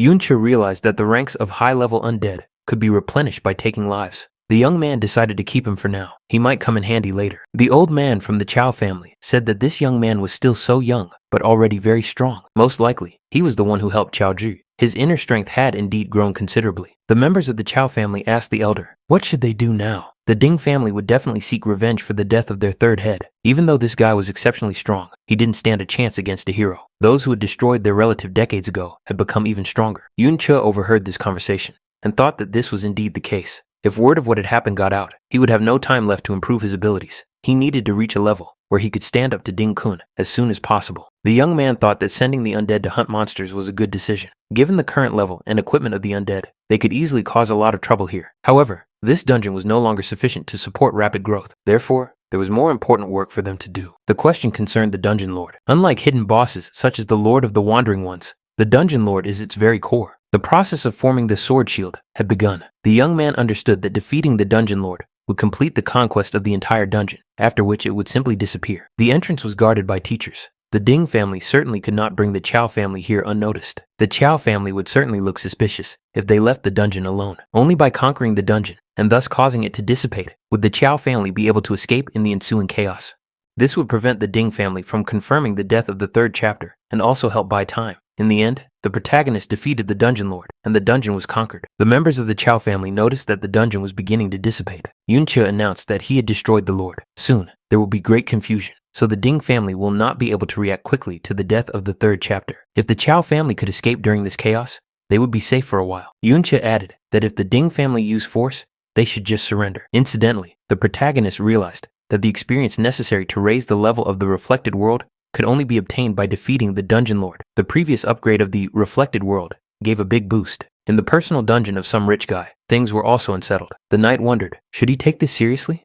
Who would dare to infiltrate a private dungeon? Yunchu appeared unnoticed in this dungeon. The young man understood that the guards of private dungeons rarely exceed the 15th level. That is, for our hero, they were practically unprotected and posed no particular danger. Yuncha thought that in a little while, he would be able to destroy Ding-kun, but until then, he would have to restrain himself. He had to remain calm. The dungeon lord was destroyed, and the dungeon was conquered. Yuncha tried to avoid mistakes and level up. Another dungeon was conquered after the lord was destroyed. Each time he gained experience, the young man felt more and more confident, and, as a result, acted calmly. Another dungeon was conquered. Yuncha improved and kept an eye on his mental health. To do this, he breathed more deeply. Another dungeon was conquered. The latest news reported on sabotage in the dungeons. Numerous private dungeons had been maliciously infiltrated. The Security Bureau took this very seriously and sent highly qualified specialists to investigate. Upon receiving this information, the Chow family members assumed that this was the work of Yunche. Suddenly, many hidden underground passages became known, which was certainly related to this situation. Elder Chow reasonably assumed that the young man was doing all this for their sake. Otherwise, they would never have been able to escape. One of the underground passages was located a few days' journey from the Ding estate. It was so well hidden that it took considerable effort to get inside without leaving any traces. The Chow family decided that now they had nothing to worry about. They were finally safe. Perhaps in the future, they would be able to get rid of the Ding family. Suddenly, everything around them shook. A wall collapsed, and a figure appeared from the cloud of dust. He said, "Have they really decided to get rid of the Ding family?" The second head of the Ding family, Dinghao, and it was indeed him, said, "Did Chow really think that they would be too busy chasing after that boy?" Dinghao added, even if the Chows had nothing to do with him, but dared to run away, he decided to come and greet them personally. Did the Chow family really underestimate the hero's family so much? The traitors could continue to delude themselves. However, they had already discovered the location of the perpetrator. In the hero's dungeon, the protagonist said that he had come for Ding-kun's soul. The young man thought that all the dungeons he had encountered before did not exceed level 30. It was a complete waste of time to level up. However, high-level dungeons are not much different from this one. They are controlled by the state, guarded by the military, and surrounded by a 2-kilometer restricted area. Yuncha received information that he had reached the edge of the exploration area. Each time in the reflected world, the young man could only advance 200 meters. Therefore, it is almost impossible to sneak into the closed territory unnoticed. He would have to trust this girl. Yunsha expressed her hope that Yunche had not called her to lead him inside. She could not do that. Yunsha added that even she needed a pass to get inside. Yunche handed the girl a temporary pass. Yunsha said that the young man had prepared well. He needed a guide to get through, without arousing suspicion and undergoing checks. In that case, Yunche had to explain why he had first infiltrated the Ding estate and was now trying to sneak into the guarded dungeon. Yuncha said that Yunsha had definitely seen Chao En's body in the traitor's dungeon. The young man added that Chao Yun was not the villain he was made out to be. This means that the story of the rebellion is not so clear-cut. He wants to help his friend and clear the name of the Chao family by challenging this hero. Yunsha said she doubts the young man's intentions. He is risking everything for Chao Ji, who is not even related to him, and is going to fight the hero. On top of that, he infiltrated the Ding family estate before they even visited the traitor's dungeon. Was Yuncha saying that he had foreseen this and stolen the pass in advance? In addition, the third chapter specifically came to the traitor's dungeon because of Yunche and Chao Ji. However, no one has seen Yunche since then. The girl concluded that it was not the Chao family's doing. Yunsha speculated that Yunche personally hated the hero. Yunsha asked if the current Yunche was somehow connected to the traitor Yunche. Yunsha said that the girl also had the surname Yun. Perhaps she was also a relative of the traitor. Yunsha lowered her eyes and said that she would never do such a thing, although in reality, she had a different surname. Yunsha said that she changed her surname so as not to attract unnecessary attention. The young man asked how she knew that he was really Yun. Yunsha asked if the young man was afraid that she would betray him. After all, he didn't look like someone who was asking for help. Yunsha added that she could report him directly to the military, and then the young man would be in big trouble. Yunsha said that Yunsha definitely wouldn't do that. He had seen her risk her life in the dungeon to protect the students. She would never side with the Ding family. Yunsha handed the girl the diary and advised her to read it. He mentioned that he had stolen the diary from the Ding family estate. These people, relying on their status as descendants of the hero, Ding Kun, had committed countless atrocities, bullying men and oppressing women. Yunsha asked, "Is that all? And such trifles are completely irrelevant?" The girl said she couldn't believe it. She considered the young man to be a sensible person. However, it is very naive to entrust your life to someone who has never faced betrayal. Yunsha asked what difference it made, whether he had been betrayed or not. It did not mean that he would stop trusting people. Yunsha said that Yunsha was a good person by nature. Yunsha said that if the young man trusted her, he should follow her now. Perhaps she would change her mind and hand him over to the authorities. Yunsha couldn't believe it. Was there really someone else who could trust her and consider her a good person? The girl approached the estate and headed straight for the guards. The captain of the guards greeted Ms. Yunsha and said that the hero had been waiting for her for a long time. They had been instructed to let her through immediately. The captain asked why Yunsha had not come with Mr. Ding. He had literally just gone into the dungeon. The captain of the guards asked if the girl was accompanied by a man in a hood. He did not suspect her of anything, but the lord had warned of the theft of several temporary passes, so caution was necessary. Yunsha said that the captain probably did suspect her. Otherwise, why would he have questioned her so harshly? The captain replied that he was wrong. The man added that he was simply following the instructions of the security bureau. They had been informed that the criminal who had recently raided many dungeons was now targeting the hero's dungeon. The captain said that they were doing this for safety reasons, to prevent the escort from being replaced, or something similar from happening. The girl approached the young man accompanying her and said that they would check it now. Did anyone really think that she would not recognize her own bodyguard? Yunsha added that she could have been replaced too. Wouldn't the captain like to check? The captain replied that if Lady Yunsha was so sure, there could be no mistake. The passage was opened, and the young people proceeded inside the estate. As they entered the dungeon,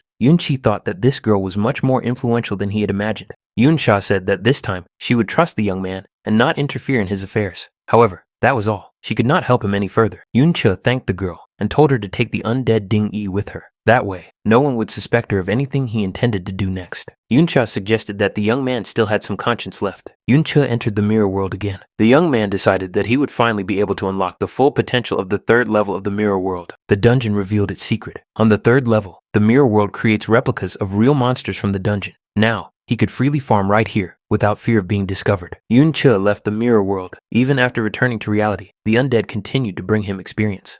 They had indeed built a city in the hidden dungeon. Yunche decided to take a closer look. According to the family diary, Ding Kun lived here. However, the young man knew nothing about him. All that was known was that Ding Kun had reached S-class 10 years ago and had never openly demonstrated his power since then. If Yunche had more information, his chances of winning would be higher. In his previous life, he kept records of everyone who reached S-class, but he knew nothing about Ding Kun. Yunche asked Ben Ben if he knew anything about Ding Kun. There was no answer. Yunche thought that with the transition of the reflected world to the third level, the intelligence of the undead had increased significantly. Ben Ben had made the most progress, although he still hadn't reached the level where he could communicate normally. Yunche assumed that with further development of his consciousness skill, he would return to full communication. Ding Dan told his father that the third was his favorite, and he couldn't just stand aside. Ding Dan added that he was still considered missing. He stood before the hero Ding Kun, who was seated on the throne. Ding Dan said that if this guy was able to silently kidnap the third chapter, then he had reached S-class, and his father had to intervene. Ding Kun approached his son and punched him through the body. He said that Ding Dan couldn't keep track of his own son, but dared to lecture him. Ding Kun added that Ding Dan had finally reached S-class,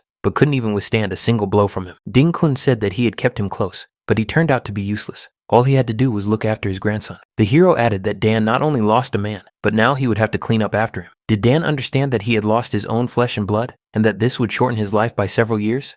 Ding Yan mounted the man like a horse and pulled on the strap around his neck. The sorcerer Nan Shi said that the master's beloved pet had not eaten meat for several days. Why not take advantage of the situation? Yuncha thought that compared to what he had just seen, the Ding family behaved very restrainedly outside the dungeon. Ben Ben was burning with rage at that moment. Yuncha thought that even in this state, Chao Yun was still eager to help those in trouble. Among the children who had ended up in the disaster zone, he and Lan Qian were the kindest and strongest. Yuncha thought that this was why he had decided to take these boys as his disciples.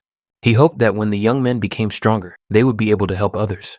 In the end, he brought all this upon Chao En and left him in such a state. Ben Ben said the name Lan Qian. Yunche was surprised. Could Ben Ben really speak? Ben Ben said that Lan Qian was Ding Kun. Chao Yun was surprised. Did Yunche deliberately use a similar name to provoke him? He couldn't imagine that he would hear it again after so many years. The young man said he wanted to see who dared to impersonate the master. Ding Yan stood in front of the chained monsters and said that they were good boys. Ding Yan added that he had been very busy lately and that they must be hungry. Ding Yan showed the monsters the tortured people and said that he was already quite tired of them. Ding Yan added that dinner was served. The monsters perked up and pounced on these people. However, Yuncha did not continue to hide in his shelter and jumping out, activated the slicing skill. Wielding his sword, the young man began to cut the monsters into pieces, thereby saving the people. Yuncha was puzzled. Had Lan Qian really become Ding Kun? But how is that possible? Ding was surprised. Who else could it be? The sorcerer Nan Shi said that it was a malefactor, clearly out of his mind. How could he show up in the hero's dungeon? It was like signing his own death warrant. Yuncha remembered that he had personally taught Lan Qian. How could this scoundrel Ding Kun have grown up to be like this? At the time, the teacher told the young people that because of those with abilities, the age of knights was a thing of the past. However, as a descendant of a knight, he wanted to pass on their covenants to the boys. Yunche believed that under his guidance, these children could become stronger than ordinary fighters. If they wanted to continue their training, they had to follow the rules. First, they had to be humble. There was no fundamental difference between them and the others, so they had to remain polite and respectful to everyone. Yunche activated the cleave skill again, and the sorcerer's magic shield was destroyed. The sorcerer realized that his opponent had legendary level 30 equipment. However, the protective necklace was destroyed. Ding said that the pathetic skull dared to challenge Eagle, adding that he was untouchable. His opponent would now see the difference in their strength. Yunche taught his disciples to show mercy. They should be kind to the weak, especially the helpless. Evil and cruelty should always be fought with kindness. Yunche pointed to the man and said that these were the very slave traders from whom he had once rescued the boys. Now they would be able to deliver a truly just sentence. Ding asked if his opponent had destroyed their illusions and was satisfied. If he wanted more, let him continue and enjoy himself. However, this guy's face looked as if he was about to explode with rage. Did he look like that because of those outcasts? Maybe there was a relative of his among them? Dean said that this guy might try to destroy them. He would see how he felt when he realized that he had swung his sword at his enemies but destroyed his own people. Yunche saw both the reflected world and the real world at the same time. But how was that possible? Yunche attacked correctly. Dean was surprised at how his opponent could tell which ones were real. Yunche taught his students to be brave, fearless, and decisive. There was no place for cowards in the dungeons. They had to fight for justice. During another dungeon raid, the boys told their teacher that they were very scared and almost died. Yunche said that they were safe because he was watching them and controlling the situation the whole time. Ding thought this guy was strong and added that the sorcerer should cover him and not waste his energy on illusions. They needed to buy time so he could escape. Ding Yan said that if anything happened to him, this scoundrel's grandfather would definitely kill him. The sorcerer activated his skills, spell casting, summoning the swamps, and paralyzing dust. It was very difficult to cast spells without illusions. The sorcerer looked around and couldn't figure out where his opponent had gone. Yunche suddenly appeared behind the sorcerer and swung his arm to strike. The sorcerer was deactivated and begged for mercy because he was not from the Ding family. He was just hired. If the young man had a plan, he could easily catch Ding Yan. Yunche destroyed the sorcerer. Earlier, he told his students that they must be prepared to make sacrifices. Ben grabbed Ding Yan by the collar and dragged him along the ground. Ding Yan claimed that he was the great-grandson of a hero. He could not be touched, otherwise his opponent would die in agony. Yunche summoned the undead created from the destroyed sorcerer. Ding Yan was frightened. What had they done to his sorcerer? Yunche told his disciples that they must be honest. Young people should also not forget about justice. The disciples would have to constantly prove their valor. Their souls would occupy an important place in their lives. Yunche walked through the city, saw the horror that was happening, and said that Lan Qian had not simply forgotten everything he had been taught. Lan Qian had betrayed them with Ben. Lan Qian allowed his descendants to commit such evil deeds. Why did this happen? Ding Kun shouted that he was living well in his dungeon. His voice was accompanied by a series of explosions. After these explosions, the protagonist was injured, but continued to ask, "Why did Lan Qian do this?" Ding Kun, formerly Lan Qian, appeared in the ruined city. He was an S-class berserker. Yunche tried to attack him, using the reflection skill. The protagonist asked again, why did Lan Qian betray him? Ding Kun was surprised. Had Yunche really pierced his armor? His speed and ATK were extraordinary. Yunche asked, was this really his disciple, Lan Qian? Why did he betray them? Ding Kun asked, was he being questioned about betrayal now? This guy calls himself Yunche and knows his former name. Could it be that the old man sent him? Why is this young man pretending to be his teacher? What kind of crazy joke is this? Yunche asked again, why did Lan Qian betray him? Ding Kun replied that he was just a tool, so he had nothing to say. Yunche asked, what about him then? At that moment, Chaoan approached Lan Qian, shouting his name loudly. Ding Kun couldn't believe his eyes. Could Ben have survived? But how was that possible? Ding Kun realized that he was facing an undead creature and said that it could indeed be considered a kind of resurrection. However, his consciousness was too weak. The hero's descendants appeared and told Ding Kun to leave these petty thieves to them. Yunche summoned the undead and told them to deal with these rivals. Ding Kun recognized his third grandson among the undead. Could he really be dead?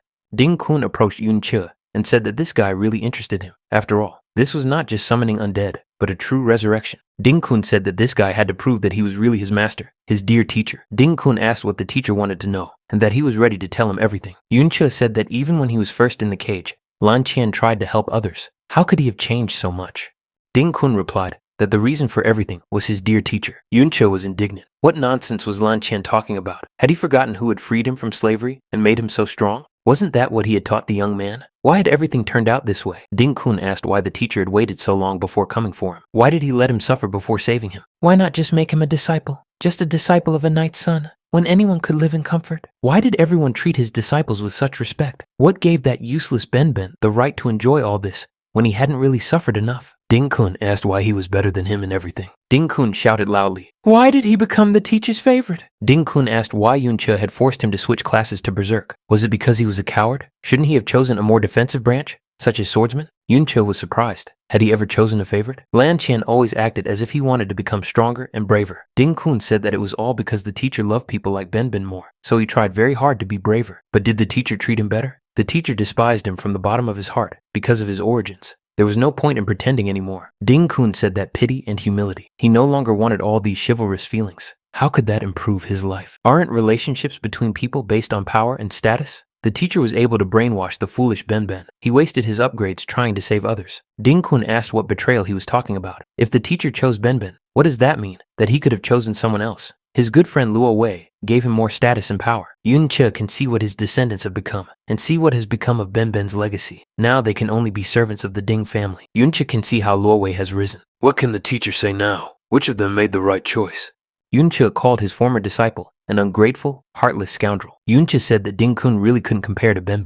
He wasn't worth a finger on his hand. The conditions for the absence of armor were met. The berserker body was activated. Ding-kun said that Yunche had finally admitted it. The rampage skill was activated. The berserker attacked his former teacher and said that Ben was his favorite after all. What a hypocrite Yunche was. Yunche thought that he could only hide in the reflected world. The berserker asked, was the teacher using mirrors to maneuver? Berserk's exclusive skill, Blood Rain, was activated. What would his opponent do without mirrors? Ding-kun said that Yunche should come out against him and fight face to face. After all, a knight must be brave. Ding-kun said that was what he thought. All the teacher could do was preach while hiding in a secluded corner. A spoiled aristocrat, he understood nothing. How can a teacher talk about suffering if he has never experienced it? His sermons were nothing but comforting fantasies.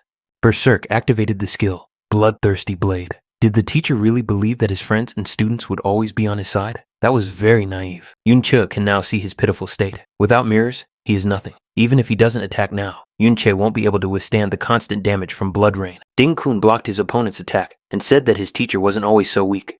Now the teacher is paying for his naivety. He should not be grateful. Only betrayal can truly temper him. Berserk noted that falling from heaven to earth must be very unpleasant. How does it feel to admit that Luo Wei has become the supreme ruler, revered by all? Yunche turned out to be a traitor, despised and exiled. Doesn't the teacher feel even a little envious?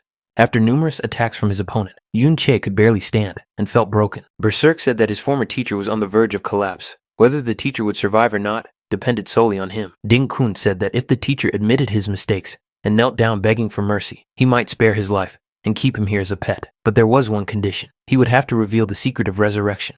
Yunche gathered his last strength, activated the shadow and ghost blades, and said that he had once saved the boy from a slave cage.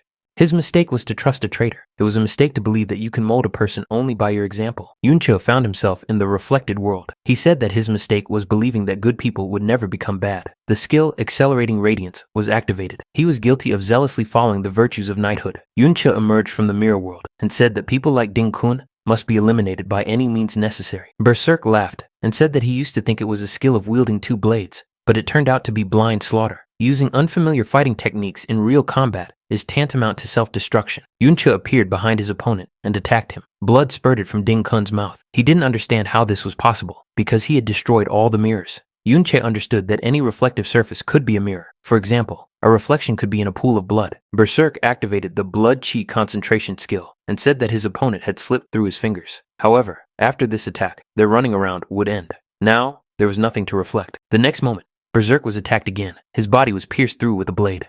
Ding-kun looked back and asked in surprise when Ben had managed to appear here. When had these two managed to surround him? Yunche said that, with such an opponent, it was useless to talk about chivalry. Ding-kun said that the enemy he defeated 60 years ago was now no match for him. The deeper his wounds, the stronger he became. Yunche said that he knew all of his opponent's vulnerabilities. The berserker had two weaknesses. The first is his defense. To become a berserker, he invested all his points in ATK and speed. As a result, he has no reserves left for defense. In addition, many skills further weaken it. Even his life can be severely affected. The skill Whirlwind Strike was activated. Ding-kun said that the undead are just dead warriors. It is enough to simply kill them. Yunche said that the second weakness was the limited attack radius. Apart from Whirlwind Strike, which was available before the class change, the berserker's arsenal mainly consisted of linear attacks. Yunche noted that his generation allowed him to keep many undead on the field at once. The opponent would not be able to easily get rid of them all. Yunche added that the Berserker's greatest weakness was that he had no one to rely on. Back when Lan Qian and Chao En acted as one, they covered each other's weaknesses. But now, the shield that once protected him has become a sword that wounds him. Considering that Ding Kun came to power through betrayal, he hardly had any close friends left. Was he satisfied with that? Ding Kun asked what friendship he was talking about. What had his teacher's friendship led to? He himself had been in power for 60 years and needed neither comrades nor friends. Berserk called on his sons and grandsons to meet his enemy face to face. The call was accepted. Ling Kun repeated that he did not need allies. His grandsons and sons would fight for him. The sons stopped in fear when they saw that their father had been wounded. Was he really losing? Ding Kun shouted again for his descendants to heal him immediately and attack his opponent. His sons said fearfully that even their father could not defeat this man. How could they possibly do it? Ding Kun cursed loudly and said that he would handle it himself. At the same time, he grabbed one of his sons by the throat. Ding Kun shouted that everything his descendants had, he had personally given them. Didn't his son understand why he had been born? It was only for his health and longevity. How dare he refuse? Ding Kun told his other sons to stop their rival immediately, or else they would face his punishment. Yunche called on many undead creatures for help and said that no matter how young Ding Kun looked, inside him was an aged soul. He could come and enjoy his last evening with his family. Ding Kun realized that all his children had already been turned into undead creatures. Yunche rushed after his rival and said that Ding Kun would not be able to escape him. The protagonist caught up with the traitor and inflicted significant injuries on him. Yunche said that Lan Qian could have had children and grandchildren, but now only their hatred remained. His decisions had led him to a dead end. More than 60 years ago, a teacher once approached his students. The teacher said that the young people had successfully completed their retraining and achieved S-class status. As their teacher, he was very pleased. He sent the best materials he had accumulated over the years to the divine blacksmith, who forged weapons of the highest quality. These weapons are the highest level currently available. Lin Qian got a sword similar in style to the one he had before, so he will master the new one in no time. Ben Benyu got a combination of an axe and a shield, perfect for his new class. Given his combat talent, the young man will quickly learn how to use these weapons. Benben asked what Lan Qian was staring at so intently. Lan Qian said that the master had never upgraded his sword. Wasn't it too old? Yunche replied that he would never replace this sword. This sword was called Wandering Cloud. It was the most perfect weapon forged in an ancient smithy. He gave everything he had to create it. He spent years collecting materials and artifacts from the best dungeons. He even infiltrated a secret S-class dungeon. At that time, it was only the beginning of the sword. Like any unique piece of equipment of exceptional quality, the sword has its own special way of being activated. Like floating clouds, it transforms endlessly and is capable of taking any desired form. Thus, its true form is only revealed in the process of interacting with the user. Having gone through countless battles with its owner, the sword has long since adapted to his will. The sword adapts to every change in his abilities. Yunche handed the sword to his disciple and asked if he wanted to try it. Lan Qian was, of course, delighted. Later, the traitor said that everything should be done to make it look as if Yunche had staged a rebellion. Then Lan Qian rejoiced. Finally, this sword belonged to him. It was the most powerful weapon. The sword changed shape. Yunche said that when he found himself at the very edge of the underground realm and realized how difficult the road ahead would be, he did not hesitate for a moment. No difficulties could stop him. All this was for the sake of living a peaceful, quiet life. But what happened to the sword? Because of the greed of the former disciple. The wounded Ding Kun told the master that he was wrong. Yunche said that he was indifferent to the title of hero. Yunche noticed that Ding Kun was holding nothing more than an ordinary sword. The Wandering Cloud sword had taken the form of a giant scythe. Yunche asked, was this why the disciple had betrayed him and Benben? Yunche told Ding Kun to accept the position he had put himself in and knock the scoundrel's head off. Yunche said that now he would know everything Ding Kun knew. Benben said that he was bait for Luo Wei. Yunche said that the road to revenge had only just begun. For the sake of this revenge, the young man was willing to become stronger. Due to the restrictions imposed on the dungeon, ordinary people can now reach a maximum of level 30 in their entire lives. Even if a person has exceptional talent, by entering the service of an official institution and gradually climbing the career ladder, they can reach a maximum of level 60. This is because the 60th level is a difficult barrier to overcome. Leveling up is necessary. By fulfilling certain requirements, users can develop their class, gaining access to higher level equipment, improved attributes, and exclusive skills. Only those who have completed a class change can exceed the 60 level. And to change classes, you need to obtain a class change certificate. These certificates are extremely rare. Even in the old days, when dungeons were open to everyone, only 1 in 1,000 possessed one. Now, the possession of certificates is strictly controlled by the authorities. In the entire family of heroes, only Lan Qian has one. None of his descendants have changed classes. The gap between those who have changed classes and those who have not is like the difference between heaven and earth. Lan Qian advanced from warrior to berserker, acquiring exclusive skills. His strength increased several times over. If it weren't for the mirror world, the protagonist wouldn't stand a chance against him. If Yunche had changed classes while possessing the reflected world, how much stronger could he have become? The prerequisites for changing classes had been met. The classes available to bards had been determined long ago, and only a few managed to advance successfully. It was also the only class with offensive skills. Yunche chose the class Dancer Fighter. He was curious to see what drastic changes the class change would bring. There are 8 basic classes, which branch out into dozens of advanced subclasses. Each subclass has its own development path. However, there are exceptions. There are quite a few hidden subclasses. They have complex requirements, but they give great power when leveled up. For example, the Dancer Fighter. Contrary to logic, it requires more than 55 points of agility and more than 65 points of mental strength. This completely breaks the usual stat distribution patterns. In addition, an ultra-rare item, the Crystal of Bloody Carnage, is required to obtain the class. This blood crystal is only filled with energy after a huge amount of destruction. For a bard who does not have their own attacking skills, it is almost impossible to obtain it. Therefore, only a few have ever undergone a class change. But now, after the reinforcement of the reflected world, the requirements for changing to the Dancer Fighter class have increased significantly. Yunche wondered, is there even a reflection base? The requirements must be at least comparable to the Crystal of Bloody Carnage.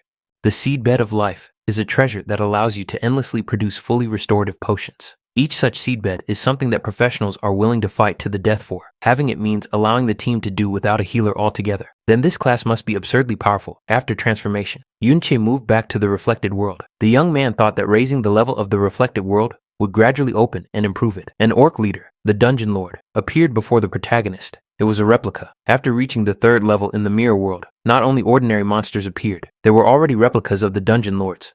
Yunche noted that there were significantly more souls than at the very beginning. Moreover, even if the requirements for changing classes could be reflected, other levels of this power could certainly be explored much more deeply. Yunche left the mirrored world and immediately found himself in front of a huge monster. Right now, our hero's priority was to change classes, because that was the fastest way to increase his power. The Lord was defeated, and the dungeon disappeared. People were puzzled. How could the hero's dungeon suddenly disappear? What was the hero up to? Television reported that an entire clan of heroes had been brutally destroyed. No suspects had been identified. Additional information was needed. People were puzzled. Had the hero really been destroyed? He was a hero and an absolute legend. The authorities showed the only photo that had been taken. This man is wanted. Every effort must be made to apprehend him. Supreme Ruler Luo Wei acknowledged that the boy Lanqian had already perished. In the former hero's sanctuary, an S-class swordsman sat on his throne. His Majesty was informed that none of the warriors guarding Dinghao knew what had happened. The swordsman said he had ordered his men to check the entry and exit logs. They also received information from the Public Security Bureau. Currently, the suspects are Yun Sha and Yun Che. The swordsman said that this name brought back memories. He would deal with it personally. Everyone in the neighborhood was discussing the incidents that had occurred in the hero's dungeon. They had been talking about it incessantly for several days,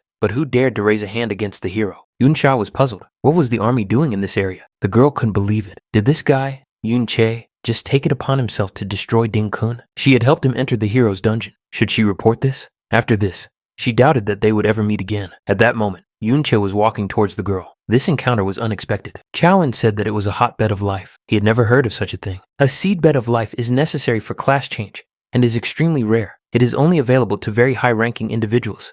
It is someone who occupies a sufficiently high position. The only person who came to the young man's mind was Yun Sha, who was clearly of very noble blood. Yun Che asked if Chowan knew who Yun Sha was. It seemed that he really wanted to meet her. Ben said that Yun Sha was Luo Wei's granddaughter. The protagonist really did not expect such a turn of events. The students rushed after the young man and shouted that Yun Che had come to school. The students asked if Yun Che was so exhausted after the battle with the Lord of the Wandering that he had to rest for several days. If it weren't for this young man, they would not have survived at all. Yun Che was incredibly strong. The students said that they had despaired, but Yun Che appeared and saved them all. They were all waiting for him at school to thank him. Finally, the young man arrived. The school administration also wanted to reward him. The students said that if the young man returned, the Ding family would definitely come looking for him. How did it happen that the third head of the Ding family disappeared just when the commotion in the dungeon began? Now, the Ding family is rushing around the city, trying to find any clues. One of the students added that Yun Che is very strong, but what if they decide to interrogate him harshly? Although, most likely, there is no cause for concern. After all, it is already clear to everyone who is to blame, the very dungeon destroyer that was written about in the newspapers. There are rumors that even the hero has died, but no one would think that Yun Che could have destroyed the hero. The young man understood that the Ding family knew from his voice that he was the robber. Without convincing evidence, they remain the only ones who suspect him. The student said that the dungeon destroyer was now being hunted by the security service and would surely be caught soon. Such rumors were circulating. Yun Che thought, as long as that security service doesn't come after him. Law enforcement here was simply insane. There were patrols on every street, each of them very strong. Added to this were constant reports via devices that people called mobile phones. Yun Che thought that if it weren't for his undead ability to cover his tracks, he wouldn't have made it here at all. Among the students, it it was easiest to pass himself off as one of them and not arouse suspicion. The main thing was that here he would be able to study this world. The students said that if it weren't for the dungeon destroyer, no one would have suspected them or Yun-che. The students didn't understand how he could have done such a thing. No matter how evil he was, he shouldn't have raised his hand against a hero. Yun-che thought that these people had known only the good hero, created by Luo Wei's propaganda since childhood. Even if the villain he destroyed was evil, their views would not change so easily. Someone in the crowd said that the hero was not really as he was described in the books. One of the students added that his distant uncle had mentioned some unknown facts, but no one wanted to listen to the student. After all, the hero was a hero, and that said it all. Someone had a video secretly filmed at the moment when the hero's dungeon was destroyed. The people in it looked terrible. It seemed that they had been kept as slaves and tortured by members of the Ding family for years. It was very cruel. Yun-che thought, could something really start to change? The students were surprised. Where could such a video have come from? Everything there was guarded by troops. Leaks seemed impossible. Obviously, it was fake. An attempt to discredit the hero. No one wanted to believe it. Yun-sha said it was all real. She had recently been personally invited to the hero's dungeon. What was in the video was just the tip of the iceberg. The disciples were surprised. Could even Yun-sha say that? Could it be true? Could it all have really happened? Yun-sha grabbed Yun-che's hand and told him to follow her immediately. Once they were alone, the girl asked why Yun-che had returned at all. Wasn't he afraid that the security service would come after him? Or did he think they were the lesser of two evils? Yun-che had destroyed the hero, and she wanted to know if he realized the consequences. Yun-sha asked if Yun-che was really not afraid that she might betray him. The young man reminded her that he believed she was a good person at heart. Yun-sha said that, given the atrocities committed by their heroic family, it was good that they had died. The girl added that at least Yun-che now owed her another favor. Yun-che reminded her that he would not forget her help and called the girl by her name, Luo Sha. The young man was tormented by the question, why, as Luo Wei's granddaughter, did she help him get into the hero's dungeon? Could it be that she couldn't stand what her family was doing? What was her relationship with Luo Wei? The protagonist decided that he might be able to use Luo Sha to achieve his goal. Yun-che decided to focus on his immediate goal for now. He asked her if she knew about the seedbed of life. Luo Sha replied that she did. It is the thing that produces the essence of life. Yun-che stood in front of the director's office. This old eccentric must have at least one seedling of life. The protagonist entered the mirror world. The old man had a seedling of the world tree in his collection, which he valued greatly. The young man knew that the old man had acquired almost all the nurseries of life he could get his hands on. It was time to water his precious seedling. Yun-che saw various replicas of the seedling of life around him. However, they were all sealed by the director's technique. The young man intended to obtain a replica directly through the reflected world, but did not expect the formations to work in it. Although the seals were familiar to the hero from his previous life, this particular formation was clearly different from what he knew before. It included many elements characteristic of this era. Yun-che decided that with his current power, it was impossible to destroy the magical protection. Even if his attack allowed it, the rough destruction would destroy the objects inside. Yun-che decided to leave for now and exited the room. Director Bo Ling, an 89th level cultivator, remained seated in his office. Yun-che thought that this man's strength far exceeded that of Lan Qian. Without changing his class, it would be difficult to oppose him. There were only two ways to obtain the seedbed of life. Wait for him to open access himself and then capture it through the reflected world, or study the knowledge of this era, understand the formation, and find a way to destroy it. Yun-che went to the school library and selected the literature he needed for his studies. He was interested in the book Mechanics in Everyday Life. Yun-che thought that after his rebirth, he had acted too hastily. The world had changed so much that without understanding it, he would not even be able to get an audience with Luo Wei. He dismantled some mechanisms copied from other places, but did not understand their true meaning, even though others used them freely. It was rumored that Luo Wei was the driving force behind this progress, but where did he get these devices and concepts? Studying the literature, the young man understood how magic cores were used. But what was the basic principle? The items from the dungeons were not a problem, but combining them with mechanics left too many questions unanswered. Although answers were found to some questions, they gave rise to even more questions. In addition, much of the knowledge remained unclear and had many cross-references to other texts. Yun-che decided that most books were silent on many things. It seemed that important information was simply not allowed to be printed. This meant that the answers could be hidden in highly specialized, forgotten, or rare copies. The problem was that among them were tons of useless garbage. The search for answers could take an infinite amount of time. Suddenly, the young man saw Yun-yin in the library. The girl was sitting with a book in her hands. Yun-yin was engrossed in reading and did not notice him right away. Yun-che thought that she always went with Yun-sha, but what was she doing here alone? He said he had just come for a book. The young man added that he wasn't sure which book he needed yet. Yun-yin threw him a book and said that this one would suit him. Yun-che thanked the girl and left the library. Yun-yin continued reading. After a while, he returned and said that he had finished reading and asked if there was anything about mobile communications. The next day, the girl again offered him the necessary literature. Yun-che handed her a box and said he had found something delicious. Would she like to try it? Yun-yin refused. Yun-che said he would leave the box there. The young man felt a strange attraction to the girl even though she was cold towards him. Yun became interested in the contents of the box and took it. The next day, the young man expressed his hope to find literature on magical engines. Yun said that he should look for it on other shelves. Yun-che assumed that the girl only visited the library for quiet reading when Yun-cha was resting. Yun-cha thought that when he got to know her better, he would be able to get information from her about Luo Wei and Luo Sha. The young man showed her the open book and asked what it could mean. Yun replied that she didn't know. Yun-cha asked if she was familiar with formation communication systems. The girl suggested that it was a mechanical interface connecting different formations. The young man asked her to find books on the subject. Yun asked why he didn't ask that guy. She was referring to his little assistant, the descendant of a traitor. Where was he now? Yun-che replied that he would be back soon. The inner piece of the Ding family. Dinghao looked at the photo sent by mail. The man said he was being threatened using Ding Shu. What did the villain want by just sending one photo? There was no other news. His brother asked if it was sent by that guy, Yun-che. Dinghao said that he had met Qiao Zhu before, so perhaps it was because of Qiao's family members. Could Yun-che really destroy a hero? Did he have the strength to destroy his grandfather? Why hadn't the guard caught him yet? Were they being ignored? A knight entered the room and informed the leader that Qiao Zhu had returned to school. Qiao Zhu staged a solo picket and held a banner that read, "Clear my name." The students recognized him as Qiao Zhi, but what was he up to? Did he want to stir up trouble now that the hero was dead? After all, he was still a traitor. Yun-che thought that the truth had been hidden for many years. The hero had been unjustly accused and labeled a traitor. However, some people stubbornly sought the truth. Qiao Zhi claimed that there was now enough evidence to prove that his great-grandfather was not a traitor. He was a hero. Yun-che thought that perhaps the world would change thanks to Qiao Zhi's perseverance.